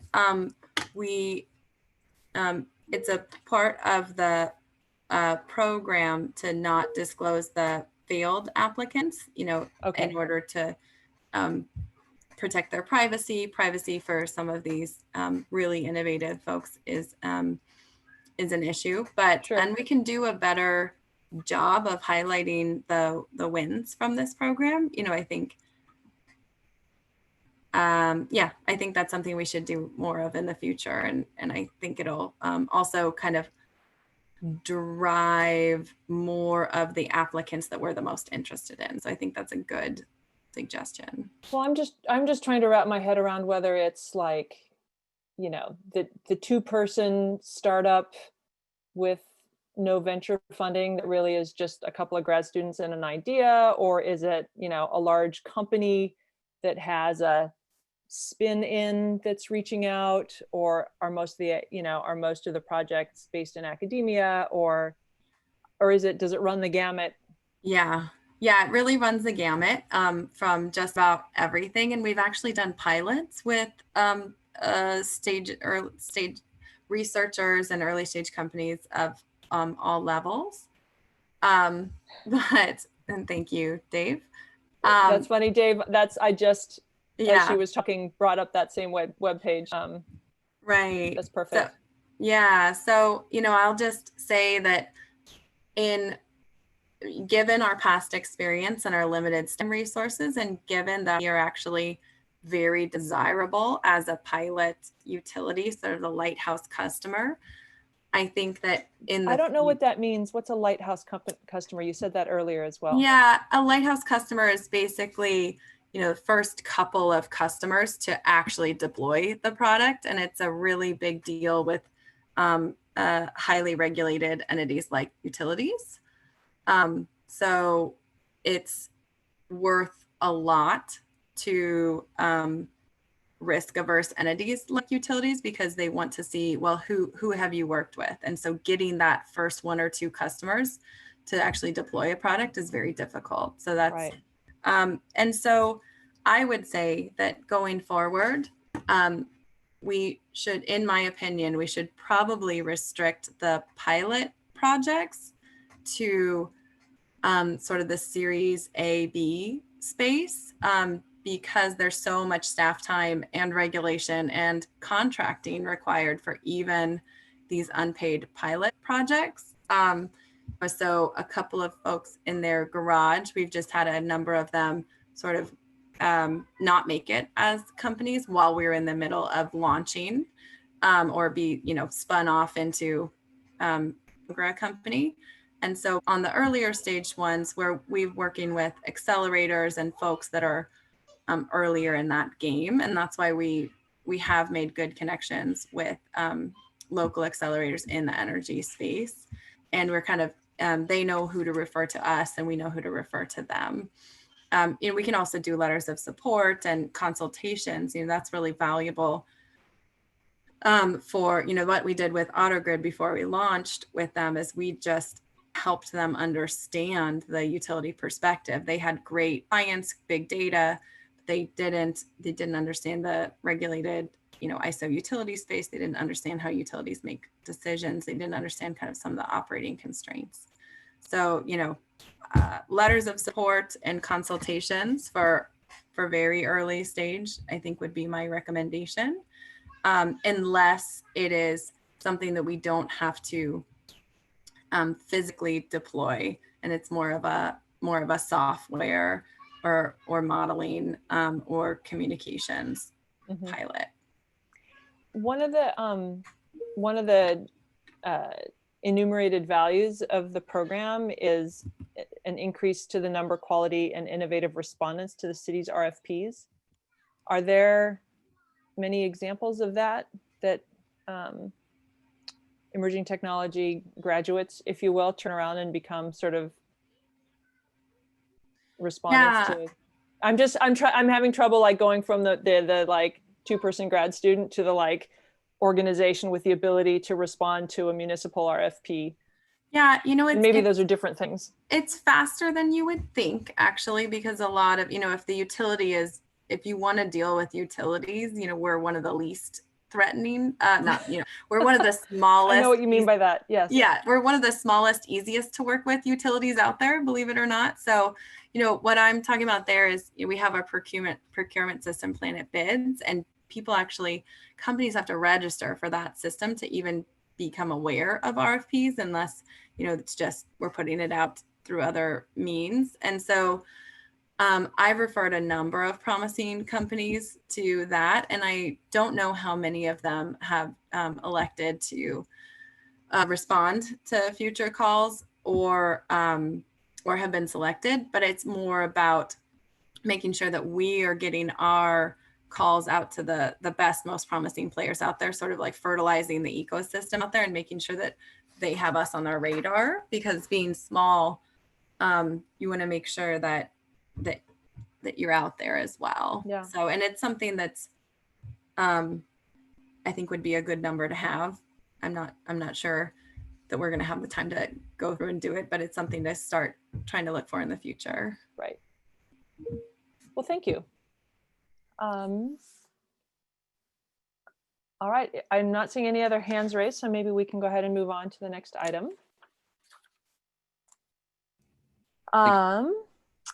Discussion on scoping of future studies of the potential impacts of building electrification efforts on the electric and gas utilities. So it's very meta. I would say this topic is, I'm sure we will end up talking about building electrification and impact, but we are officially discussing scoping studies of the impacts of electrification. And as usual, we'll start by asking if there are any members of the public that want to comment on this. Reminder to dial *9. I see Brett Anderson would like to speak. All right. Go ahead, Brett.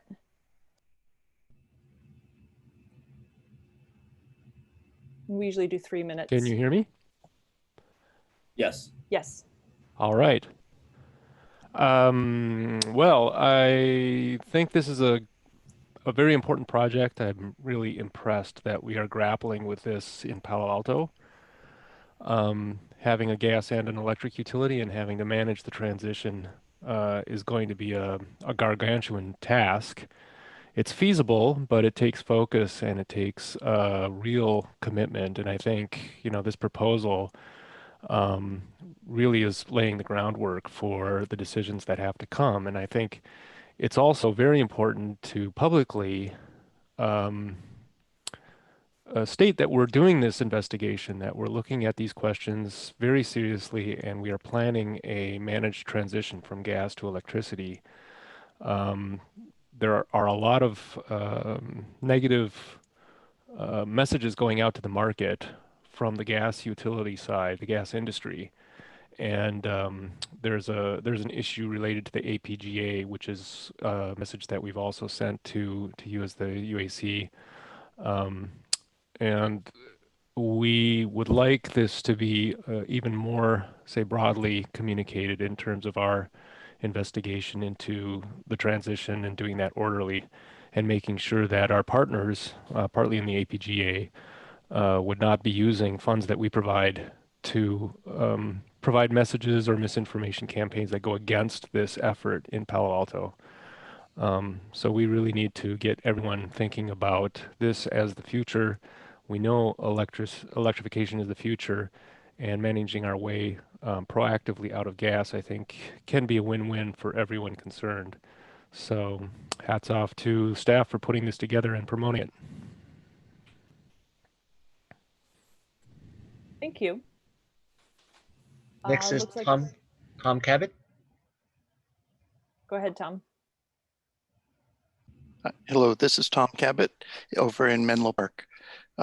I'm very encouraged, having worked on Menlo Park's climate action plan, to see the bold kind of things that are happening in Palo Alto as well, and thinking about your combined gas and electric utility and your capability to study things and essentially write the playbook on how a combined utility can look at the future of its delivering of energy services to customers and evolve away from delivering chemical and over to just delivering the pure energy services. So thank you very much for teeing this up, and I look forward to seeing what you come up with. I do not see any more hands raised, Chair. All right. Well, thank you for that input. Why don't we go ahead to the staff presentation? Good evening, Commissioners. Jonathan Abendschein, Assistant Director of Utilities Resource Management. As Commissioner Forcell, Chair Forcell mentioned, this topic is a little bit early, I'd say. We don't have a lot of results to share with you necessarily, but this has been a topic that we've been discussing in depth, I think, over the last 6 months, 6 to 8 months. And before, there'll be another couple of months until we have results ready to share with you, but I wanted to make sure that people understood what we were working on, first off, and give you folks an opportunity to weigh in on what sorts of information you are hoping to hear back from us as a result of these studies before we actually wrap them up and complete them. I also wanted to share a couple of interesting insights from the early scoping and analysis that we've done that I think might inform thinking and discussion over the next couple of months before we share our final results.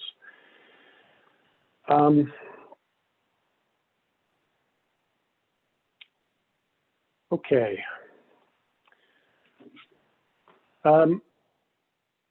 Just recapping for anybody who's tuning in for the first time, we are in the process of updating our sustainability and climate action plan. We have some fairly ambitious goals about trying to reduce emissions within Palo Alto by 80% by 80% from 1990 levels by 2030. And I think as we've learned earlier this year, that will require very extensive electrification of buildings throughout Palo Alto. And there have been a lot of questions about how that'll impact both the gas and electric utilities. So we're putting together a number of studies that are detailed in the staff report to answer a couple of key questions. First off, with the gas utility, what will achieving the 80% by 2030 goals result in a non-viable gas utility? And I think that's an important question that people have been asking. And what will be the impacts on ratepayers? What will be the workload? What will be the physical impacts associated with those efforts? And then the electric utility impacts. And your intuition is that the more that you electrify homes, the more impact it's going to have on distribution transformers and other elements of the electric distribution system. So what do we need to be planning for with our electric utility? There are a number of different types of analyses we're trying to do here. And we're addressing both, we're addressing everything from physical issues to workload issues to impacts on ratepayers. And our hope is that we're able to complete all of these studies by the end of 2020. And I would say I am more confident now than I was a month ago, thanks to some really talented people we managed to get on these analyses, that we'll have more rather than fewer results for you within the next couple of months. So that's been a really positive development. A couple of insights. There's been a lot of discussion during the SCAP discussions about whether we need to pull the plug on the gas utility and whether we're ready to make a decision to end the gas utility. And I would expect that sometime from now, there is a really strong likelihood that we will be operating without a gas utility. But to achieve the 80% by 2030 goals, it may not be necessary. So we've looked at both the physical and financial aspects of potentially scaling back the gas utility to a stripped down skeleton system that serves primarily multifamily and commercial uses along the major commercial corridors in Palo Alto. That's actually something that may end up being feasible. We're still, completing our analysis, but I just wanted to share that there are some other potential ways of looking at impacts on the gas utility that are not necessarily as binary as we've been talking about. The other really important thing I wanted to share is it's becoming much more apparent, given how much work is associated with electrification and really the scale of impacts that it potentially will have on at least certain parts of the electric distribution system, that the workload, that a key potential barrier for our sustainability goals, it really is staffing those electric utility positions that we've talked about over the last couple of years, that we've really struggled to fill in our electric engineering, electric operations teams. Thanks to all of the upgrades that are going on around the state, finding contractors has also been somewhat challenging, although it is possible to find contractors. But I just wanted to identify that as a really key barrier. So I think what I'm looking for from the Utilities Advisory Commission really is just any questions that you have that you really are hoping will be answered by these studies, and any questions you have about how we're approaching the studies. just so we could incorporate that into our analysis before we come back to you, hopefully in November, ideally. And I'll stop there.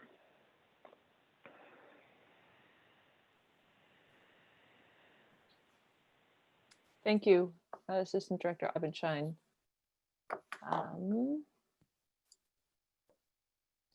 Are there any commissioners? Commissioner Scharf, are you raising your hand? I guess I was trying to get in the picture, actually. Just realizing. Yeah, I have some initial questions. So this is a scoping session. So what you're looking for is questions that we want answered.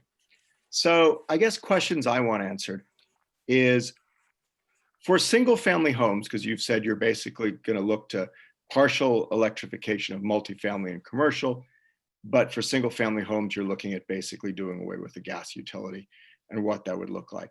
So I guess my question is, for single family homes, not the average bill that we always see, which takes the apartments of small apartments. I mean, for single family homes, 2,000 to 5,000 square feet kind of single family homes, 3-4 bathrooms. Is the technology there to do this on an electrification basis? Does that mean you're only going to be able to take one shower instead of having a large hot water heater? Is there going to be a loss of quality of life because you're basically going to have worse technology that doesn't actually replace it? I think we have to be honest with people about what is that going to look like. And maybe there's no impact. Maybe their technology is there. And I guess I'd really like to know, because a bunch of contractors have told me that the technology is not there. Now, I don't know if that's true or not. I mean, I just don't know. But I have gotten a lot of feedback of that because I've talked to some people about electrifying our home and they're like, you can't quite do it. So that's one question that I have. The next question I have is, how much will the average homeowner or average renter, but of a house, single family home, since that's what we're talking about, we're not talking about multifamily, how much will their bill go up if it's all electrified? And then thirdly, what would be the range of cost to electrify different homes? And I suppose it's depending on the number of bathrooms, or I actually don't even know what the criteria is when we do that. And I think all of those questions, and then who's going to pay for it? If it costs $10,000 on an average single family home, and there's, I don't know, how many single family homes do we have in this city? 4,000 or 5,000, or is there more than that? I mean, I could start seeing these being larger numbers. Are we going to then pay it directly? Are we going to expect people to do it? Are we going to means test it? But I think before we have those policy discussions, the question is, what is the scope of the problem and how much are we going to expect people to pay for this? I mean, 2030 is just around the corner. And I don't think the public at all has a sense that we're about to say, nope, you have to change out and electrify totally. And then I guess my other question is, with the rolling blackouts and that, do we expect this to be more of a problem in terms of our load at those critical times, or do we just expect that issue to be solved in the next couple of years? And I guess, what is the cost? And I think you identify some of that. What is the cost of upping our ability to electrify everything? What is the in terms of our load and in terms of the infrastructure requirements of all that, which I think you basically said you're going to take a look at on there. So those would really be the information I'd like to see. And then I think we need to be transparent about it with the public. So otherwise you're going to run this risk that suddenly people aren't prepared for it, and you're telling them that they have to spend a bunch of money on their house to electrify, or you're going to cut off and they're going to have their current hot water heater is not going to work in the next 2 years. I think you could have a significant rebellion. Thank you, Commissioner. These are all questions we're looking at either in this study. Some of them are pertinent to this study, or in the broader SCAT, but we are looking at every one of those, including the communications with the public as well.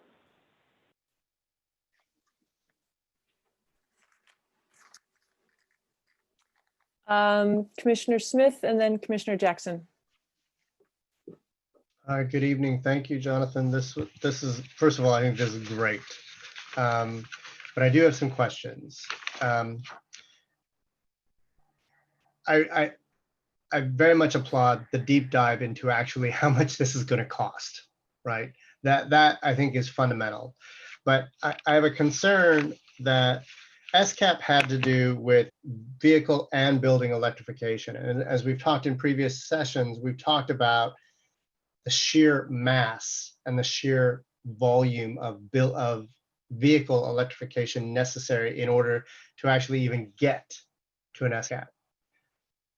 Correct me if I'm wrong, but we're not really looking at vehicle electrification here, but we're looking at the electrical infrastructure for vehicle electrification. Well, that's true. So could I speak to that for a moment? Sure. That actually is an omission. I think it would have been worth mentioning in this report. A parallel study we're doing this summer is on the total charging infrastructure needed across all of Palo Alto to support its 80 by 30 goals. And so we've incorporated that information into the preliminary study that we've done so that we have the combined impact of both vehicle charging and building electrification on the electric distribution system. And I wasn't sure at the beginning of the summer, or even when I wrote this, that we were going to be able to get all of that information into a single study, but it looks like we may be able to, looks like we're going to be able to wrap both of those in. Great, thank you. One question that I have, and this has bothered me since we talked about it. In a prior meeting, we spoke specifically about solar, and the city of Palo Alto's prior, not push for solar, but recommended approach for putting solar on roofs. Well, the obvious is if we put solar on roofs, we replace the electrical supply. So we're essentially reducing the demand on the electrical grid from the city of Palo Alto.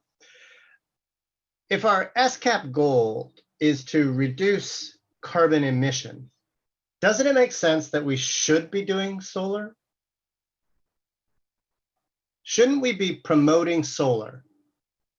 If we're true to our SCAP goal of carbon emission, it seems likely that wind is where we want to go. Put windmills on roofs, put solar on roofs.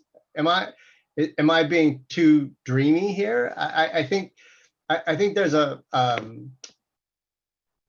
discussion that's necessary with respect to what is the overriding goal of the SCAP. Electrification is definitely one way of getting there, but there are other ways of reducing carbon, namely solar. Yeah, you are hitting on an interesting and fairly fundamental question about how we count reductions in carbon emissions, because solar energy does reduce carbon emissions on the broader grid, although the amount that it is reducing emissions decreases continually as more solar comes on to the broader grid.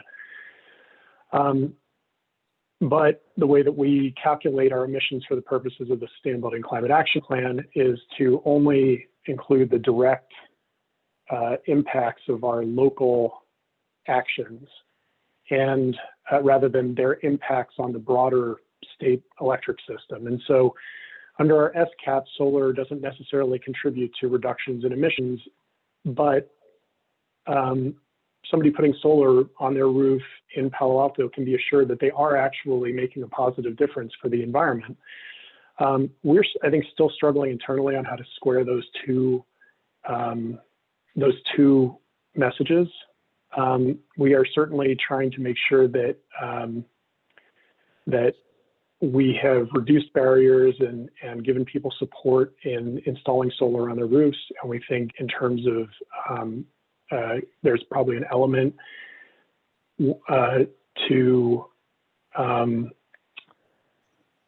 there is also an aspect of solar where it may be helpful in keeping utility bills down, depending on the residential project that you're talking about. But as far as promoting it heavily as an emissions reduction solution, as an alternative to, say, building electrification or electric vehicles, I'm not sure that the two are necessarily exactly comparable.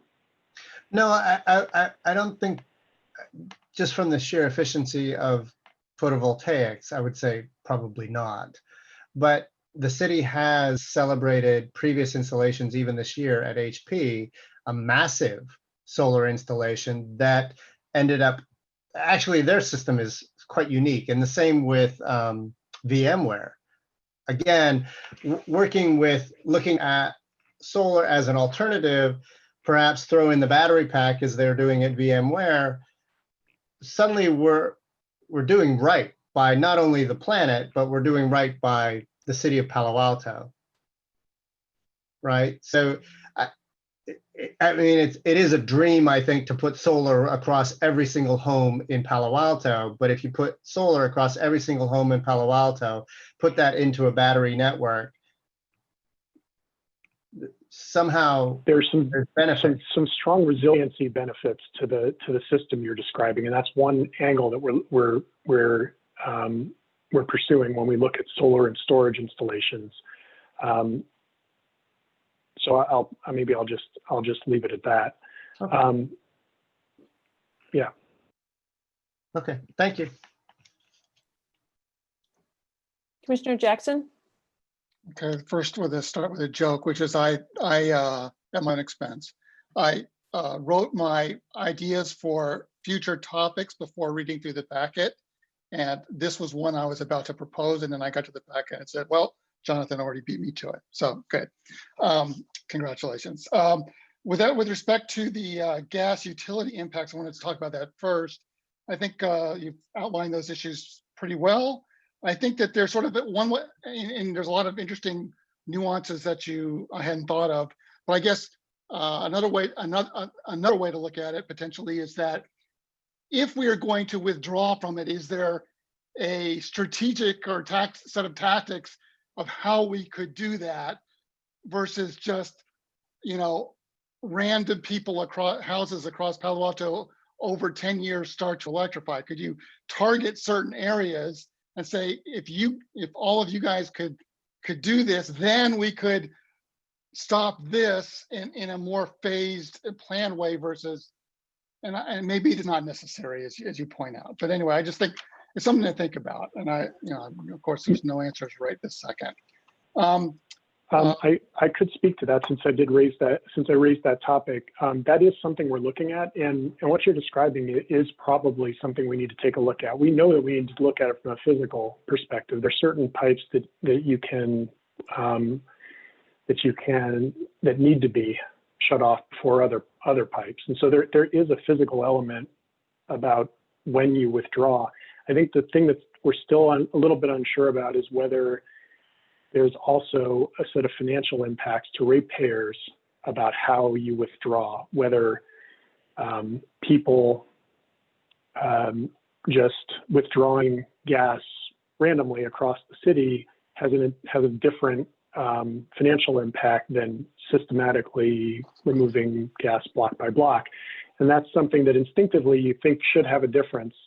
I think we're trying to wrap up our analysis and see whether it does or not. So more answers to come. It's great that you're looking at all that. I think I can imagine there's a lot of complexity there. Moving more on to electrification, I mentioned to Commissioner Sharp that I'm on my own personal homeowner journey of electrification. I have now done the water heater and the HVAC. At the moment, I would say that everything is a complete success of those two items. No one's taken a cold shower yet. Time will tell. But on the HVAC side, it's too hard to tell because it's only been hot. I haven't had to heat anything yet. So my air conditioner never used natural gas before anyway. So until the winter comes around, I won't have more to say about that. But I would say that on the heat pump water heater, so far I'm in no trouble with the rest of the family, so that's a good thing.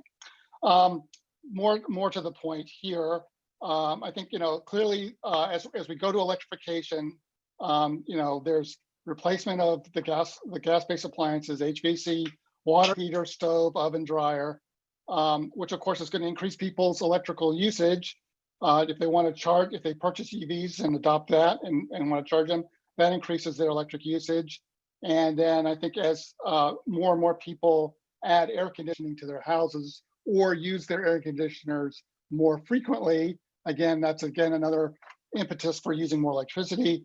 And again, as your report or your studies are looking at, what are the impacts of that on the electrical distribution in the city? People are going to be using more electricity than you ever thought they would, 20 years ago, maybe, just because life has changed. So I'm sure those are important things to look at. Like some of the questions at a more nuts and bolts level, I'd be interested in the future, which is like what percentage of CPU residential customers currently have 100 amp service, 200 amp service, or 400 amp service. And I think that my personal journey indicates that I'd be hard pressed to do what I'm doing if I only had 100 amp service. So fortunately I had 200 amp service, so that wasn't a specific issue for me, but I'll bet a lot of people have 100 amp service, and if a bunch of those people needed to go to 200 amp, what's the impact on them and what's the impact on the utility? 400 amps is a lot. Hopefully that's more of a marginal issue. I think what are going to be some of the swag costs on some of this stuff? Both for homeowners and for the utility to make these to sort of strengthen and increase the capacity of our electrical system. And then I know it's probably not exactly what you're thinking, but I think this whole issue about if homeowners are going to be incurring costs, and believe me, I have incurred costs on my own personal journey here, some people are going to be really interested in financing and the whole concept of potentially on-bill financing through the utility. And if that's a fundamental mechanism that we could potentially provide as a way to help some homeowners who might actually need something like that, as they were to make those incur those charges, is cost to do that. It could be important for a large number of the population. I'm doing it without the benefit of that program. But anyway, that's it for now. Thanks. Thank you, Commissioner. I'll just mention that we are investigating all of those issues, including the panel replacement issues. Vice Chair Siegel. Thanks. Yeah, I kind of just want to underline some of the comments already made with Commissioner Scharf and Jackson on the practical side, and to throw in one other angle, which is if we're talking about, I don't know, 3,000, 4,000 homes, all needing to do the same thing in a short period of time, what that looks like just from, a lifestyle in Palo Alto, and also along the lines of what, how many amps a house has. I think some homes here are more, they're designed in ways that it's easier to electrify, and it would be, I think, helpful to know, like, I'm just thinking of like if you have a tankless water heater, so you don't have a closet for your water heater now with the tank. So where do you find the space to put in a, heat pump water heater? And really just sort of those practical questions, which on a grand scale become pretty important. And even when it comes to, I don't know, would the city get involved in procurement if you're talking about, a couple thousand people, or at least as an option to do something like that? Or I don't know, but those are sort of the additional questions that aren't on here. And then I'm really also excited about some of the future questions. There's the cost, there's the legal question. Do we have to support a gas utility? Could we outsource that if it's a requirement? So there you go. Thank you, Commissioner. I may reach out to you to get a little bit more background on a couple of these questions, because I'm not 100% sure that everything we were talking about is addressed in one place or another. So I want to make sure that that we're following up on those issues. Sure. Commissioner Johnston? You're on mute, I think, still. I don't really have any additional questions to the ones that have been suggested by the other commissioners, but I do want to kind of underline the point that Commissioner Siegel was just making, that we really have to think through the practical problems of how to persuade people to electrify. I mean, I think there's going to be some major challenges there. And if we're going to accomplish this goal, we're going to have to find ways to get people to voluntarily agree to do this.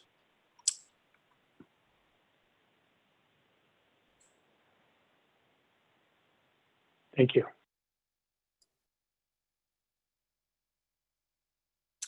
Are there any other commissioners who wanted to share some thoughts? I think my thoughts have already been expressed by others. I appreciate the thought that's gone into designing these studies, and I appreciate the methodology of sort of starting with the end point of we've met our SCAP goals and backtracking to what that, what's actually required. And I appreciate the questions that were enumerated as not being addressed right away, but hopefully teed up soon in terms of customer costs, legal issues, financing. And I would certainly add to that list, echoing a little bit what Commissioner Johnston was just saying, customer education, outreach. I think that there's no denying it's going to be a big change and probably an expensive change. And so people will need a long runway of education if we actually go down this path to have folks on board. Councilmember Cormack, did you have any thoughts to share? I appreciate the staff's work on this. It feels like it's, the part that's going to undergird the SCAP and the AECOM work as we go forward. Interesting to learn about a possible transition strategy supporting commercial customers and multifamily only. I think that we've heard a lot of either or from the public, and so it's helpful to know that that might be a step along the way.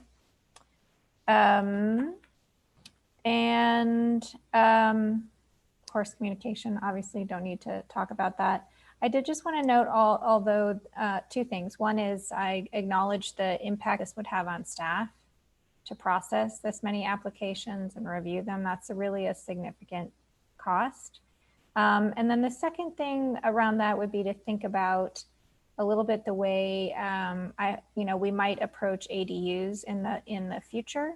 And other communities have done that, which is just to make it sort of, locked and loaded, just pick this and you're done, as opposed to a custom effort. And I'm sure you're already thinking about that, but I think shifting it from basically to having to do something custom and opt in and figure things out is very different from clicking on a box that says, yep, I'll have that. That looks good. So I'm sure you're already thinking about that, but it just is part of making it easier to work with the city.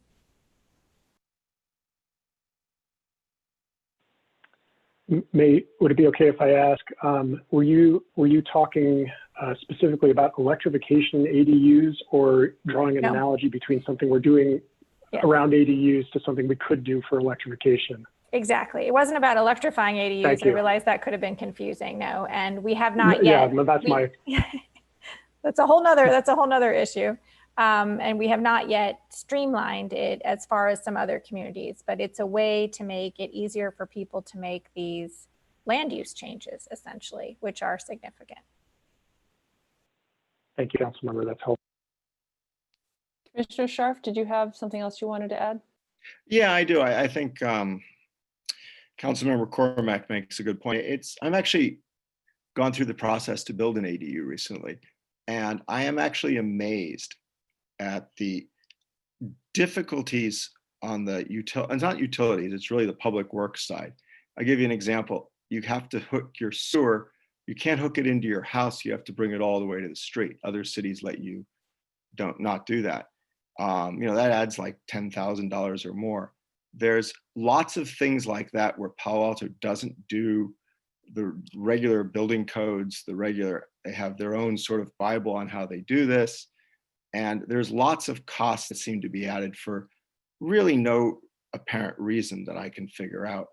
And, another example is my house isn't sprinklered, but I have to sprinkler the ADU unless I attach it to the garage, because then it's 3 buildings, not 2. So if I put a little piece of wood and actually attach it, then I don't have to sprinkler it, and that would save me $10,000. But if I don't attach it, I do. And there's lots of stuff like that that I didn't realize as a council member, actually, as I would have definitely pushed back on that kind of stuff quite heavily. But I just ask utility staff to think about those kind of things when we come to electrification, and to push back against public works or building codes when they don't seem to make sense, because Palo Alto's just always done it that way. And I think I just wanted to support Councilmember Cormack's statement on that. Commissioner Jackson. Briefly, in response or echoing Commissioner Sharp's comments, the next major phase of my personal electrification journey is about solar panels with an integrated energy storage system, and the comments about doing this in compliance with code in Palo Alto is a very exciting discussion that I will recount in the future someday, maybe, if I ever get through it. So, all right, thank you. Astoundingly, we are suddenly 2 minutes ahead of our schedule. So well done, group. The next item is selection of potential topics for discussion at future Utilities Advisory Commission meetings. Don, you alluded to having a list, and then Vice Chair Siegel, I see you as well. All right, so the one that Jonathan didn't present tonight is the overall topic is sort of an undergrounding backgrounder report regarding electricity and fiber. And I have a long list of questions here, which I really think would be painful for me to write out.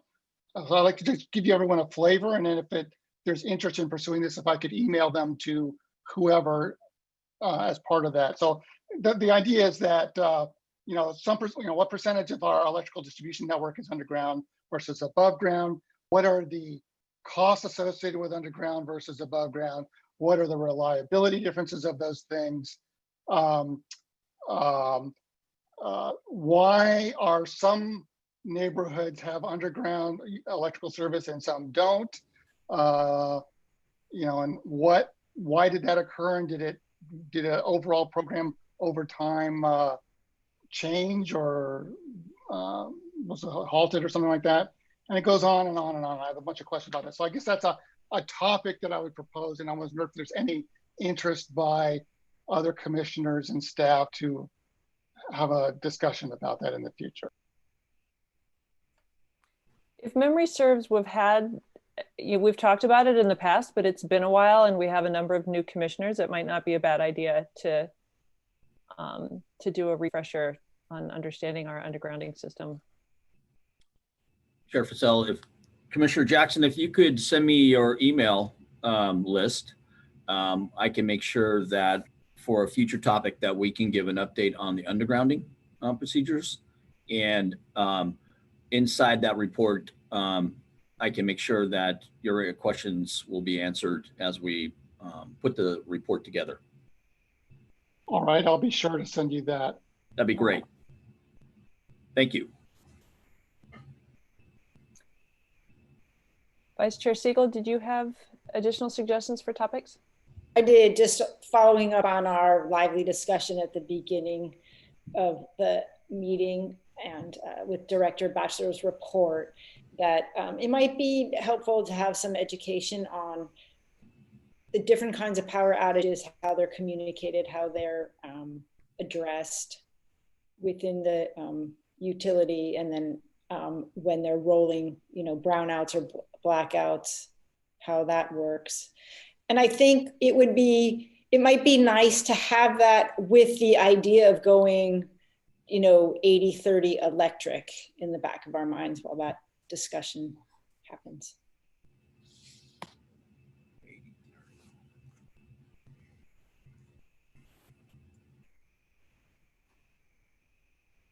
Are there any other commissioners with suggestions for topics? I just wanted to say that I second or I support what Commissioner Siegel or Vice Chair Siegel just proposed, and with even the addition of going in a little bit more detail in terms of this, the technologies and processes about notification in the event things that happen. I'll be also of interest in that potential future discussion.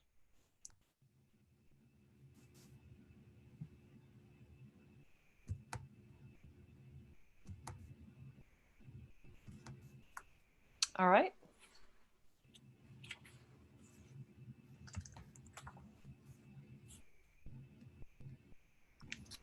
If there is no additional input for future topics, then perhaps somebody wants to make a motion to adjourn. I move to adjourn the meeting. Chair Forcell and Director Batchelor, I'm sorry, if I may just take 30 seconds. Please go ahead. I just wanted to reiterate, in case it wasn't clear in our earlier comments, we do not anticipate potential rolling power outages this week or next weekend. We will be monitoring conditions, of course, with NCPA and the ISO, and sending out proactive messaging about just general good advice for energy conservation. But I just wanted to make sure that that's clear, that right now that's not currently anticipated on the horizon. Thank you for clarifying. I think that wasn't entirely clear, so that's very helpful to know.